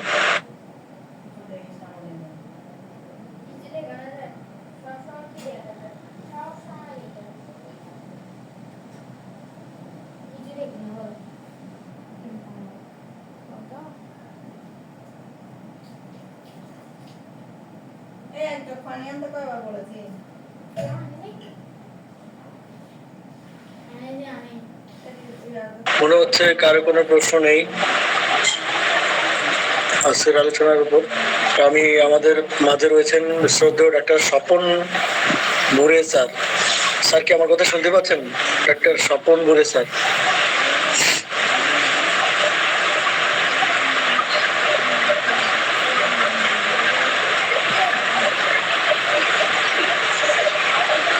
আমাদের মাঝে রয়েছেন ডাক্তার গিরিধার বিশ্বাস স্যার।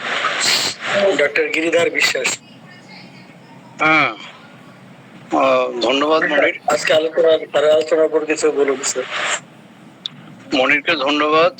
এরপরে আমাদের জাহাঙ্গীরকে অনেক অনেক ধন্যবাদ যে আলোচনাটা নিয়ে এসছে। এটা একটা খুব আমাদের সমাজের আগেও ছিল, এখনো আছে, তবে এখন আরো বেশি সে কথা বলে গেছে যে একান্নবর্তী পরিবার যদি হতো তাহলে কিন্তু একাকিত্বটা অনেকটা কমে যেত। এটা খুব বাস্তব। এখন একাকিত্ব বিভিন্ন জায়গা বলেছে, তো সেখানে বলার কিছু নেই আলাদা করে। তো তবু দু একটা জায়গায় একটু বলি, একটু সবাই একটু বললে পূর্ণতা পায়। স্বপন তো বললো না কিছু, স্বপন বোধহয় নেই বা অন্যমনস্ক হয়ে গেছে। স্বপন এগুলো খুব ভালো বোঝে, তো স্বপন ঘুরে। তো এখন কথা হচ্ছে আমাদের একাকিত্ব অনেক সময় আসে যে হাইলি সেলফিশ যারা, তারা কিন্তু মানুষ থেকে আস্তে আস্তে, তার সমাজ থেকে, তার বন্ধু বান্ধব থেকে অনেক সময় মানে হারিয়ে যায়। অনেকে তাদের সাথে মিশতে চায় না। বৃদ্ধ বয়সের একাকিত্বটা কাটানো অনেকগুলো প্রসেস আছে। সেই প্রসেসটা একরকম। যৌবন বয়সে আমার একটা মানে ইয়েতে পোস্ট দিয়েছিলাম, ইয়েতে ওই ফেসবুকে, সেটা হচ্ছে আড্ডা। মানে যুবকরাও যে একাকিত্ব তাদের মধ্যে ধরে না, হয়তো দেখা গেল তার পার্টনারের সাথে, যুবক যুবতী যেই হোক, পার্টনারের সাথে ঠিক সবকিছুই চলছে, খাওয়া দাওয়া চলাফেরা সবকিছুই আছে, তবুও যেন মনের সাথে ঠিক মিল খাচ্ছে না। একজন যেভাবে চিন্তা করতে পারে আর একজন সেভাবে চিন্তা করতে পারে না। এই জায়গা থেকে একটা তার গভীরে, মনের গভীরে একটা একাকিত্ব আসে। সেই একাকিত্বটা কিন্তু অনেক সময় হয়তো সুইসাইডের জায়গায় যায় না, বা আরো কিছু সমস্যা তার হয়তো হয় না, কিন্তু তার ভেতরে যে একটা একাকিত্ব তৈরি হয়, সেই ভাবটা কিন্তু আড্ডায় কিন্তু অনেকটা কমে। তো সেখানে জাহাঙ্গীর যেটা বলেছে, সেটা জাহাঙ্গীরের নাম ধরে বলছি, এখানে অনেক ছোট তো, তো এখন সেখানে লাইব্রেরিতে যাওয়া, তারপরে বন্ধু বান্ধবের সঙ্গে একটু আড্ডা দেওয়া, আর ছেলে হলে তো অবশ্যই আড্ডা দেওয়া দরকার। আর ছেলেদের একটা সমস্যাটা একটু কম আছে, এই কারণে তারা আড্ডাটা দেয় একটু সন্ধ্যেবেলা রাস্তার মোড়ে গেল, একটু বাজারে গেল, বা স্কুল কলেজের বন্ধুবান্ধবের সাথে একসাথে হলো। তো এইগুলো হলে কিন্তু তার একাকিত্বটা অনেকটা কমবে। আর মেয়েদের পক্ষে একটু সমস্যা ওই কারণে হয়, মেয়েদের একটা সুবিধাও আছে, ছেলেরা যেমন খুব ঘরমুখী পুরোপুরি হতে পারে না, আর মেয়েরা কিন্তু আবার দেখা যায় এই নাতি পুতি অমুক তমুক এসব নিয়ে ভালোই থাকে, যেটা ছেলেদের পক্ষে খুব একটা ভালো থাকা সম্ভব হয় না। তো তখন তাদেরকে আড্ডার জায়গাটায় যাওয়া দরকার। আমি বৃদ্ধ বয়সের আড্ডার কথা বলছি এখন। সেটা হচ্ছে যে এই যে সেলফিশনেস এর কথা বললাম না, সেলফিশনেস আপাতত সে কারোরটা নিয়েও খায় না, বা কারো চালে চাল দিয়ে বাস করে না, কারো পাকা ধানে মই দেয় না, সব ঠিক আছে, কিন্তু এই যে তার একাকিত্বটা কিভাবে আসে, তার সেলফিশনেসটা কোথায়, সে সমাজের জন্য একটুও ভাবে না, একটুও ভাবতে চায় না। আমি একজন আমাদের ইয়েতেই আছে, আমার খুব কাছাকাছি, নাও ইজ 85 years old। তো এখন তিনি একটি পলিটেকনিক কলেজের অধ্যাপক ছিলেন। এখন তিনি এতটাই সচল আছেন যে তার থেকে আমি অন্তত বোধহয় প্রায় 5, 10, 12, 14 বছরের ছোট। আমিও তার সাথে মেলাতে পারি না। তার যে রোজগার টোজগার তার খারাপ নেই, ফ্যামিলির রোজগারও ভালো আছে, খারাপ নেই। তো এখন কিন্তু অনেকে তো আছে সারাদিনে পাসবুক খুলে খুলে দেখে যে কত জমলো।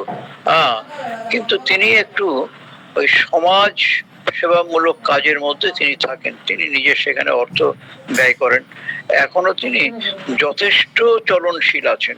তো সেই জন্য আমরা বলছি যে খুব সেলফিশ না হয়ে একটু যদি মানুষের কথা ভাবা যায়, একটু আমার মানে গণ্ডির মধ্যে আমি যতটা ভাবতে পারি, তো ততটা কিন্তু আমি অনেকটা ভালো থাকবো, আমার মনের দিক থেকে আমি ভালো থাকবো।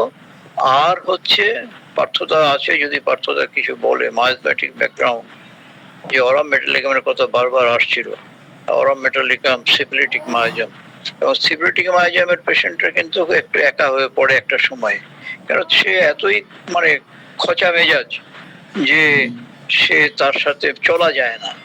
তো সেখানে সে যে কখনো কখনো সুইসাইড করে ফেলতে পারে।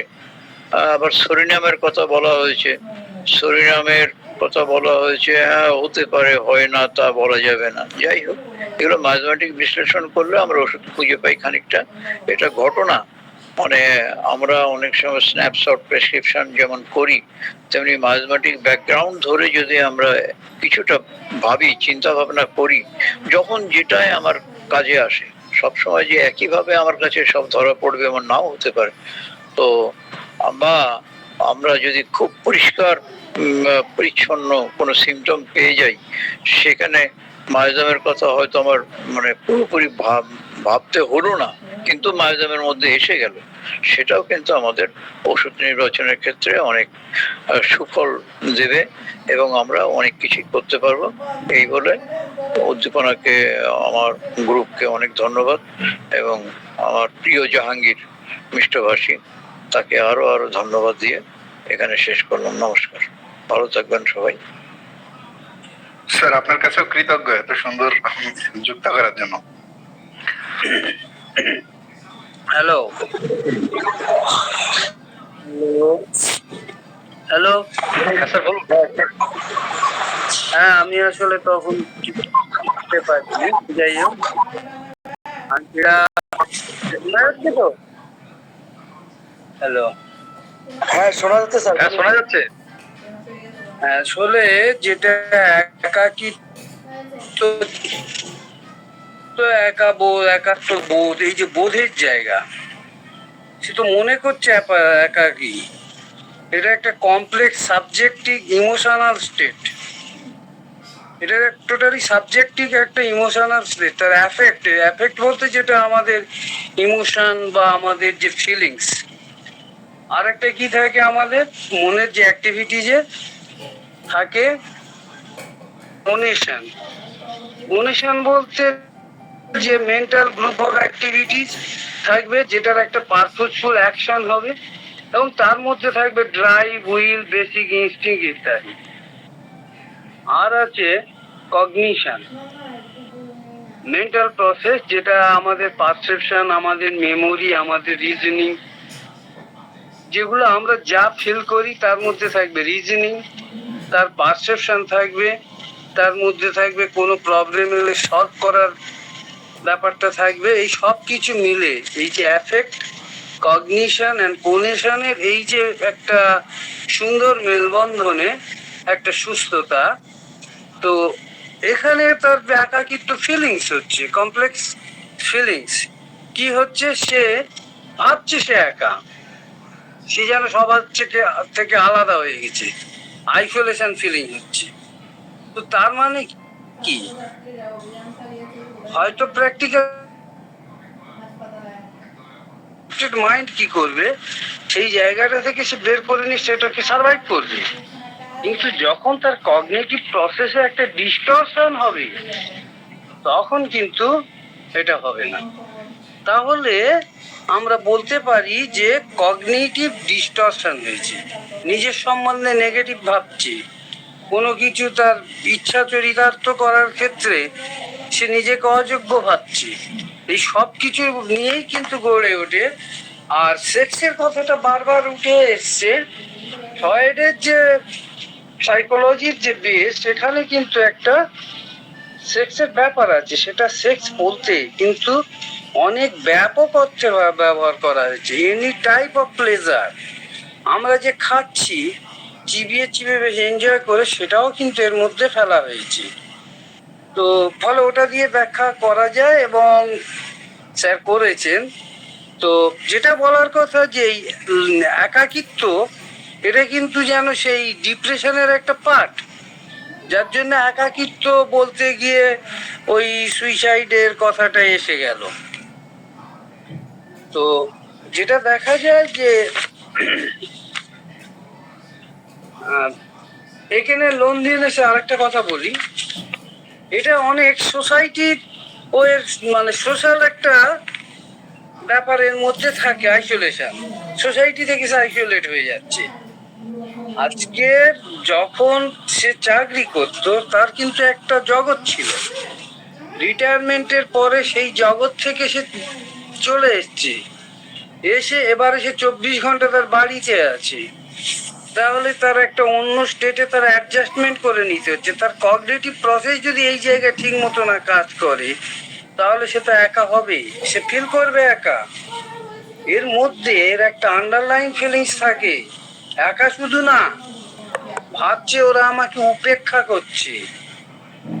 সে তার অবচেতন মন থেকে এক্সপ্লেন করছে রিটায়ারমেন্ট, তার ইনকাম কমে গেছে, এর গুরুত্ব কমে গেছে।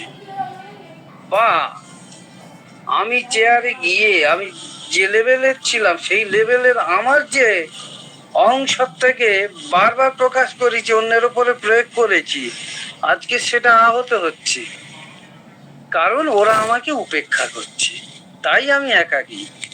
এইখানেও একটা জায়গা আছে। সেই জন্যে এটা তার একটা ভিতর থেকে আসা, বাইরের ঘটনা যাই থাক, মূলত আসে এটা ভিতর থেকে, যার জন্য এটাকে বলা হয় একটা কমপ্লেক্স এবং সাবজেক্টিভ ইমোশনাল স্টেট। তার মধ্যে কি কি থাকবে? Characterize by feelings of isolation, disconnection and emptiness. তার একটা শূন্যতার সৃষ্টি হবে তার মধ্যেই। আর এর থেকে এটা যেমন ডিপ্রেশন কিন্তু এর থেকেও আসে, বা ডিপ্রেশন থাকলেও একাকিত্ব বোধ হয়। এর মধ্যে আরেকটা কথা, একাকিত্ব যেমন আছে, এই একাকিত্ব থাকতে থাকতে সে নিজেকে উইথড্র করে নেয়, উইথড্রয়াল সিমটম তার মধ্যে দেখা দেয়, সোসাইটি থেকে নিজেকে উইথড্র করে নেয়। এগুলো কিন্তু পরবর্তীকালে কমপ্লেক্সিটি তৈরি হয়। সিজোফ্রেনিক স্টেটেও চলে যেতে পারে, ডিপ্রেশনে যেতে পারে। আর যত সুইসাইড হয় তার বেশিরভাগ ক্ষেত্রে দেখা যায় কোনো না কোনো মানসিক অসুস্থতা তার আছে, এবং বেশিরভাগ ক্ষেত্রে দেখা যায় ডিপ্রেশন থাকে। এইটুকু বললাম, ধন্যবাদ সবাইকে, অন্যরা বলুক শুনি। ধন্যবাদ স্বপন বিনোদ স্যারকে। আমাদের মাঝে দুজন হ্যান্ড রাইজ করেছেন, ডক্টর দেবানন্দ।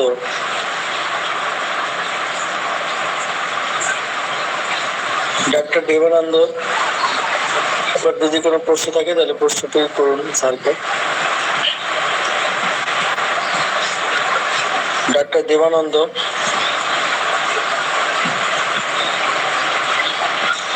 আমাদের মাঝে হ্যান্ড রাইজ করেছিলেন doctor Tanmoy Kumar Dutta sir. Tanmoy sir শুনতে পাচ্ছেন? হ্যাঁ, শোনা যাচ্ছে? হ্যাঁ, শোনা যাচ্ছে স্যার, বলুন স্যার।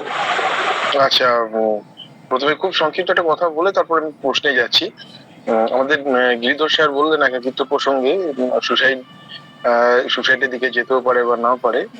তো একাকিত্বের একটা বিষয় আছে, জীবনানন্দ দাশের বোধ কবিতা এবং 8 বছর আগের একদিন কবিতা, দুটো প্রায় একই ধরনের। তো 8 বছর আগের একদিনের সুসাইডের কথা আছে, এবং ওখানে লেখা হচ্ছে যে অর্থ নয়, কীর্তি নয়, সচ্ছলতা নয়, আরো এক বিপন্ন বিস্ময় আমাদের অন্তর্গত রক্তের ভিতর খেলা করে। তো একাকিত্বের তো অনেক রকম আছে। এরকম তো বিভিন্ন রকম আছে। আমরা তো কয়েকটা জায়গাতে যেটা দেখেছি আমাদের ইয়াং এজের ক্ষেত্রে, যে কখনো কখনো এডুকেশন এবং চর্চার জায়গা থেকে অন্যদের কাছ থেকে বিচ্ছিন্ন হয়ে যায়। কখনো কোনো আত্মপ্রতিষ্ঠার ব্যাপারে যখন দেখা যাচ্ছে তুলনামূলক বন্ধুরা এগিয়ে গেছে, আমরা অনেক সময়ই অনেক সোসাইটিতে নিজেদেরকে প্লেস করতে পারি না, নিজেদের হীনমন্যতার একটা জায়গা থাকে। তো অনেক রকমই উঠে এলো। স্যারকে একটা অনুরোধ রয়েছে, স্যার এই যে একাকিত্বের ব্যাপারটা, যে এখন আমাদের মডার্ন সোসাইটির লাইফে লাইফস্টাইল যত কমপ্লেক্স হচ্ছে, আমাদের মধ্যে একাকিত্ব বাড়ছে। এবার একাকিত্বের ক্ষেত্রে অর্জিত অর্জিত অর্থাৎ প্রেজেন্ট সিচুয়েশন থেকে উঠে আসছে এটা, আর আপনার যেটা জেনেটিক্যালি বলুন বা মায়োজনিক ভাবে যেটা আসে, এই দুটোর মধ্যে কোনো ডিফারেন্স করার প্রয়োজন হবে কিনা চিকিৎসা ক্ষেত্রে, এবং সেটা হলে কিভাবে হতে পারে আর কি।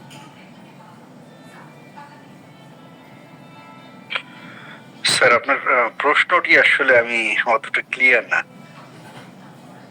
আচ্ছা, আমি বলতে চাইছি যে দেখুন, রোগের কারণ হিসেবে দুটো তো হতে পারে। একটা হচ্ছে অনেক ক্ষেত্রে দেখুন এটা বংশগত ভাবে বা পূর্বপুরুষের মধ্য থেকে যে একাকিত্বের ভাবনাটা, সেটা নিউ জেনারেশনের উপর একটা পড়লে এটা একটা ধরন হতে পারে। আর একটা হচ্ছে এখনকার পরিবর্তিত জীবন চর্চাতে এক ধরনের একাকিত্ব হতে পারে। তো এইটা ট্রিটমেন্টের ক্ষেত্রে এটা এটা কখনো কি সেভাবে কিভাবে ইয়ে করা যেতে পারে, বা আমি যেটা ভাবছি এটা আদৌ ঠিক ভাবছি কিনা আর কি। বিষয়টি হচ্ছে স্যার, এই পূর্বপুরুষের জায়গা থেকে একাকিত্বের বিষয়টি আপনার মধ্যে আসার কথা না। এটুকু আমার মানে একেবারে ছোট মাথার বিষয়। কারণ এইটা আপনার পারিপার্শ্বিক যে বিষয়গুলো এই জায়গা থেকেই আপনার তৈরি হয়। এটা জেনেটিক্যালি আপনার একাকিত্ব বহন করবে পূর্বপুরুষ থেকে আরেক পুরুষে, এইটা আসলে মেডিকেল সায়েন্স, মানে আমি হোমিওপ্যাথি সায়েন্সের কথা বলবো না, মেডিকেল সায়েন্স কিন্তু এই জায়গাটি গ্রহণ করে। আমাদের স্বপন বড় স্যার একটি কথা বলেছেন যে হতাশার যে বিষয়টি, সেই জায়গাটি এই কিন্তু এই এই যে মানে একাকিত্বের জায়গা, হতাশা বা আপনার না পাওয়ার বেদনা, অনেক কিছু এটার সাথে সম্পর্কিত। বিধায় আপনি যদি এই জায়গাটি শুধু চিন্তা করেন যে না পূর্বপুরুষের ছিল বলে তার মধ্যে আসবে, এটা খুব বেশি মনে হয় মানে যুক্তিযুক্ত হবে না। কিন্তু ওই পারিপার্শ্বিক যে বিষয়গুলো, এগুলোই মূল বিষয়। এইটার উপরেই ভিত্তি করে আপনার কাছে ট্রিটমেন্টে যাওয়া উচিত বলে মনে করি। এবং সব থেকে ভালো হচ্ছে যে এই একাকিত্বের বিষয়, বিশেষ করে ইয়াং অ্যাডাল্ট এবং ওল্ড এজার, এদের ক্ষেত্রেটাতে আপনাকে অবশ্যই মেডিটেশন বা স্যার একটি কথা খুব ভালো করে বলেছিলেন আমাদের গিরিধর স্যার, যে নিজেকে ব্যস্ত রাখা, যেটা আমিও বলেছিলাম, নিজেকে ব্যস্ত রাখা সামাজিক কাজে, বিলিয়ে দেওয়া, নিজের সেলফিশনেসটাকে ত্যাগ করা, এটা করতে পারলে আপনি দেখবেন অনেকটা রিকভারি হয়ে যাবে। আর হোমিওপ্যাথি মেডিসিন যেটা করে, যেটা আপনাকে করবে, সেটা হচ্ছে যে একেবারেই পুরোপুরি ওইটা থেকে আপনার রিকভারি করেই নিয়ে আসবে, আমার কাছে এটা মনে হয় না। এটা হেল্প করবে যদি আপনি নিজেকে ওইটা থেকে দূরে সরাতে পারেন, সেটা মেডিটেশন দিয়ে হোক, বা আপনি ব্যস্ত থেকে হোক, বা পজিটিভ ফিলিং নিয়ে হোক, বা পজিটিভ থিঙ্কিং নিয়ে হোক। এটুকুই স্যার। হ্যাঁ স্যার, ধন্যবাদ। আপনি যেটা বললেন আর কি, হ্যাঁ এই অভিজ্ঞতা ইতিপূর্বে হয়েছে, এবং হচ্ছে চিকিৎসার ক্ষেত্রে যেটা হয়েছে, রোগীরও চেষ্টা করার বিষয় হয়, ওষুধ দিয়ে সাময়িক সিচুয়েশন থেকে উদ্ধার করা যায় এবং লম্বা সময়ের জন্য সেটা না। তবে একটা কথা খুবই কার্যকরী এটা বলেছেন, অনেকের ক্ষেত্রে দেখেছি, নিজের ক্ষেত্রে অভিজ্ঞতা আছে, যেটা ডিপ ব্রিদিং স্যার। অত্যন্ত অত্যন্ত কার্যকরী একটা উপায়। কম বেশি সকলেরই এই পদ্ধতি অনুসরণ করা উচিত। এতে অন্তত মানসিক শান্তি প্রশান্তি যেটা বলবো অবশ্যই বাড়বে। ধন্যবাদ স্যার, ভালো থাকবেন। জি স্যার, আপনাকেও ধন্যবাদ স্যার। আর আরেকটি কথা বলি স্যার, এই বিষয়ের মানে এইগুলোর সাথে আসলে আমাদের শরীর মানে দেহের কিছু রিসেপ্টরের বিষয় আছে, কিছু হরমোনাল খেলার বিষয় আছে। যেমন আপনারা ডোপামিন বা সেরোটোনিন সম্পর্কে সকলেই জানেন, এই বিষয়গুলো কিন্তু অনেকটা জড়িত। যাক, সেটার ক্ষেত্রে ওই যে বললাম, আপনার নিজেকে ইনক্রিজ করা, ওই জায়গা থেকে বের হয়ে আসা। এই যে স্যারও বললেন যেটা ডিপ ব্রেথিং এক্সারসাইজ, এটা আসলে শুধুমাত্র এই ডিপ্রেশন বা লংলিনেস এর জন্য না, যে কোনো ডিজিজেই আপনি পেশেন্টকে করতে দেন, দেখবেন যে অনেক অনেক অনেক ভালো ফিল করবে। এবং আমি যেটা দেখেছি যে একটা পেশেন্ট খুব অ্যাংশাস নিয়ে চেম্বারে এসছে, মানে তার এত অসুস্থতা, সে মনে হয় এখনই মরে যায়, মানে লাইক অ্যাজ আপনি যদি মনে করেন যে অ্যাকোনাইটিস সিমটম, সেটা বলতে পারেন। আমি জাস্ট পেশেন্টকে একটু অ্যাসিওর করে বললাম, চোখ বোঝেন, চোখ বুঝে নিঃশ্বাস নেন, টানা নিঃশ্বাস নেন, ধরে রাখেন, আমি জাস্ট কাউন্ট করতেছি, 1 2, আপনি এবার নিঃশ্বাস ছাড়েন। আপনি এরকম করে 4-5 বার করানোর পরে হ্যাঁ ওনার মধ্যে এটা থেকে চলে গেল। উনি বলছে যে আমি এখন ভালো। এর মধ্যে যেটা আমি করেছি যে জাস্ট ফাইটাম, মানে আর ওনার মুখে দিয়ে ফোঁটা করে দিয়েছি, উনি উইদিন 5 to 7 মিনিটসের মধ্যে তার ওই অ্যাংশাসনেস বা তার যে একেবারে হেভি সুইটিং, এগুলো চলে গেছে। এই জন্যই বললাম যে এই টেকনিকগুলো আসলে আমাদেরকে একটু মাথায় রাখা উচিত। সবসময় যে আমরা ওষুধের প্রতি নির্ভর হব, এইটা থেকে বের হয়ে আসা উচিত। ধন্যবাদ স্যার। হ্যাঁ স্যার, আপনাকেও অসংখ্য ধন্যবাদ। বিশেষত যে পদ্ধতিগুলোর কথা বললেন, এগুলো খুবই কার্যকরী এবং সুস্থ স্বাভাবিক জীবনে রাখার জন্য এগুলি প্রয়োগ অত্যন্ত কার্যকরী। আপনি ওষুধের সাথে এই বিষয়গুলো তুলে ধরেছেন, এই জন্য আপনাকে আর বিশেষভাবে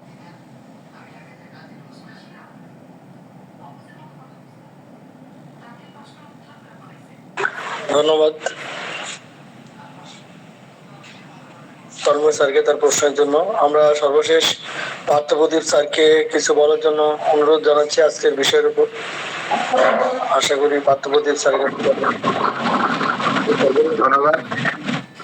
আজকের সঞ্চালক মীর মনির হোসেন স্যার, মুখ্য আলোচক জাহাঙ্গীর স্যার, আর গিরিধর বিশ্বাস, স্বপন ঘুরে, তন্ময়, সকলকে ধন্যবাদ জানাচ্ছি প্রত্যেকেরই মূল্যবান সংযোজনের জন্য।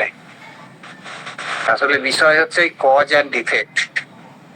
আমরা যখন তার জার্নি অফ সিমটমস এ দেখব এটা কোথা থেকে উঠে আসছে, স্যার যথাযথ বলেছেন, একদম যে খুব শিশু বয়স থেকে সেখানে এবার কেমন করে হচ্ছে, আর আমরা বুঝবো এবার কেমন করে। আমরা সঙ্গ দিতে পারছি না, সেটার জন্য সে একাকিত্ব বোধ করছে কিনা। আসলে বর্তমান যুগে এই বিভিন্ন রকমের যে যন্ত্রপাতি হয়েছে, মানুষটা একা থাকলেই সে একাকিত্ব না বোধ করতে পারে। এটা পুরো মানসিক বিষয়। এই প্রসঙ্গে যেটা বলা হয়নি সেইটা বলি, যেমন ধরুন কিছু রোগ ভোগের জন্যও যেমন একাকিত্ব বোধ করতে পারে। একটা লোক হয়তো কানে শোনে না ভালো, সে হয়তো ভালো কথা বলতে পারে না বা কথাটাই বলতে পারে না, বোবা, সে কিন্তু সকলের সাথে কানেক্ট করতে পারে না ঠিক ঠিক ভাবে। আবার দেখুন যে গিরি গুহার মধ্যে যারা মানে ধ্যান করছেন যোগীরা, তারা তো নিজেরা সকলের থেকে বিচ্ছিন্ন করে নিলেন, তাহলে তিনি কি একাকিত্ব বোধ করবেন? আসলে তিনি কানেক্ট করছেন অন্য জায়গায়। এই যে কানেকশনটা তিনি কারোর সাথে করতে পারছেন কি পারছেন না, এই এই যে বিষয়টা, তাহলে কোথা থেকে সেটা উঠে আসলো? বাচ্চাদের ক্ষেত্রে স্যার যেমন যথাযথ বলেছেন যে বাবারা তো কাজে যায়, কিন্তু মহিলারাও বর্তমান যুগে এমনও দেখা যায় যে নিউক্লিয়ার ফ্যামিলির মধ্যে বাবা মা দুজনেই তার কর্মজীবনে চলে গেছে এবং বাচ্চাটাকে সে কোনো একটা জায়গায় রেখে গেল বা কোনো একজন সহকারী নিয়োগ করে থাকলো তার বাসার মধ্যে, সে তত্ত্বাবধান করে। এখন তার ভরসায় তো রেখে গেল, এখন তিনি কি যথাযথ প্রতিপালন করছেন সেই বাচ্চাকে? এই একটা বিষয়।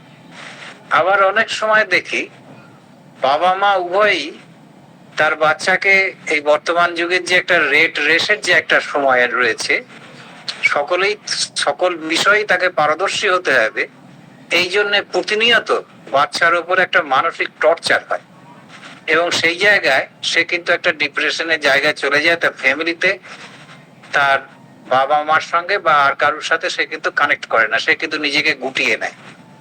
বা ধরুন একটা স্কুলের মধ্যে গেল, স্কুলের মধ্যেও দেখা গেল যে তাকে নিয়ে একটা উপহাস হচ্ছে, তার ফ্যামিলি নিয়ে হচ্ছে, এরকম তো যায়। যে এরকম একটা শোনা গেছে যে একটা ছেলে মানে ক্লাসে যথেষ্ট ভালো মানের ছেলে, খুব ইন্টেলিজেন্ট ছেলে, ভালো রেজাল্ট করে, কিন্তু তার বাবা একটা মদ্য, একটা অনুষ্ঠানে গেছে, অনুষ্ঠানে যাওয়ার পরে সেই তারই বন্ধুর মা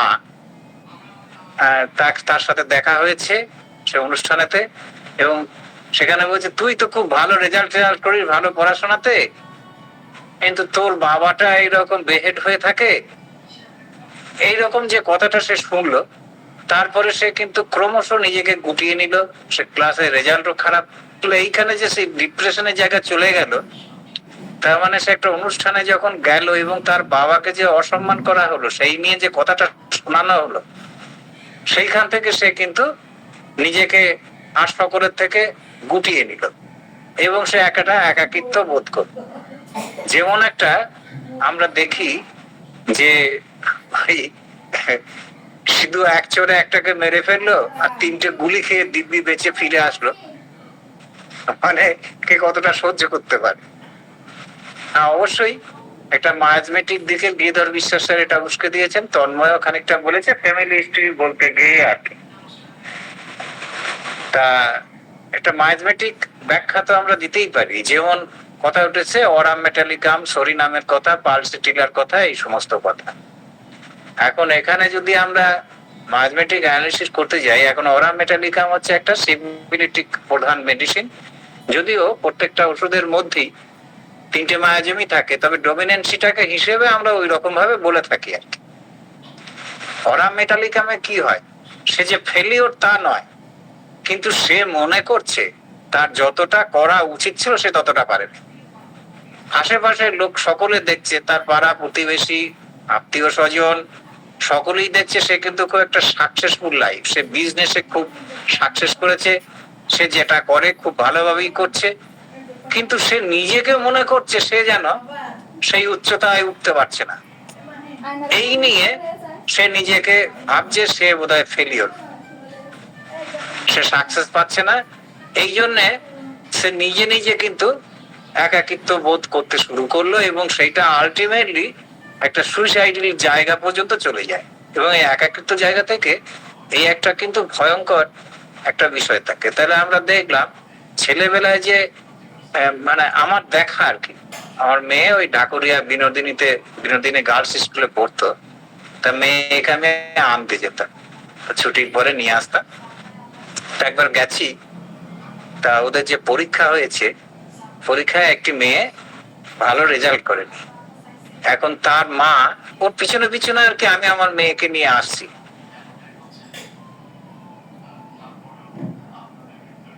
পর্যন্ত তো এসেছি, তা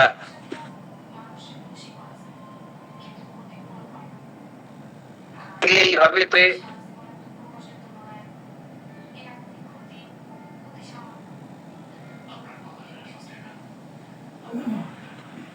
অর্থধর শোনা যাচ্ছে না। ভুল হচ্ছে তার কারণ।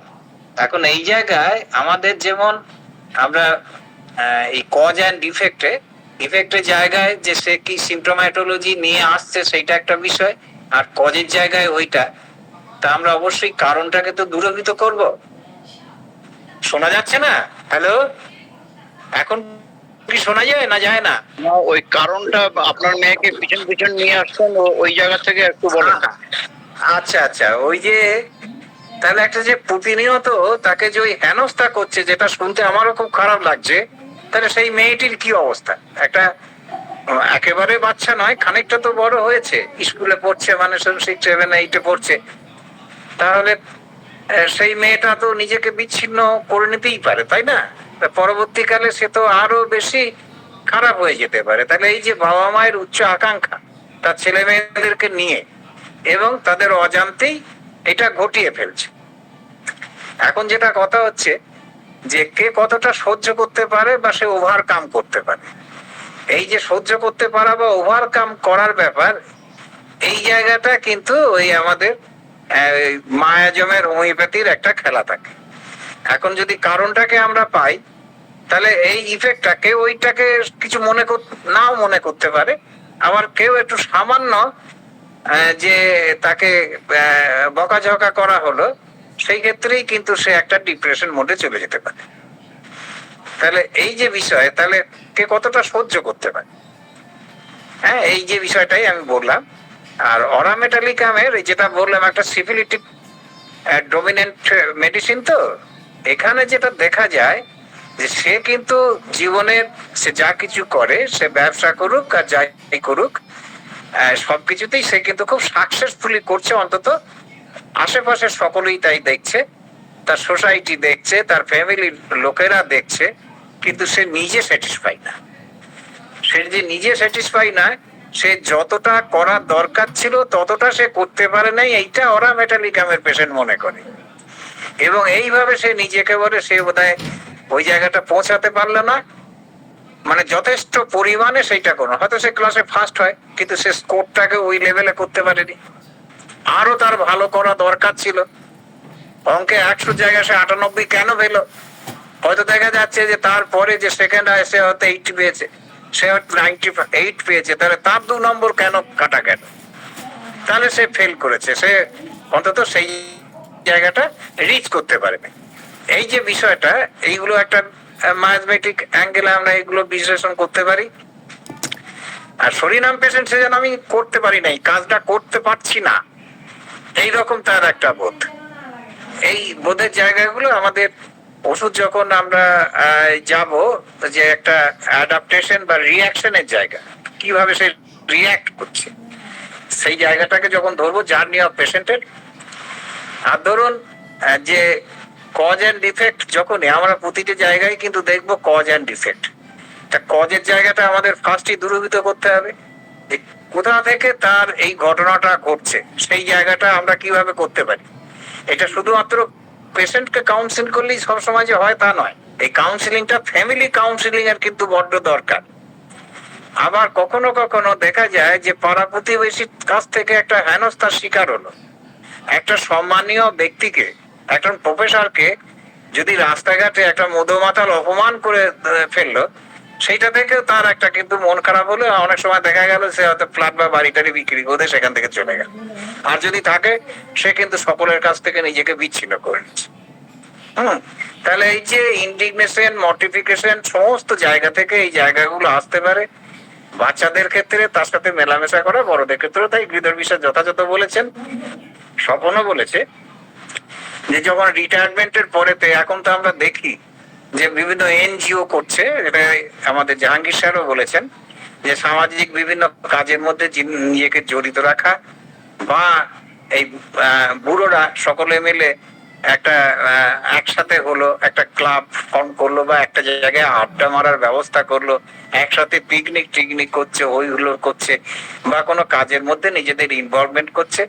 আমাদের বুঝতে হবে যে একাকিত্বটা কি করে আসলো, এই জায়গাটা আমাদের সরাতে হবে, তার সাথে যে সিম্পটোম্যাটোলজি দেবে সেই বেসিসে চিকিৎসা করতে হবে।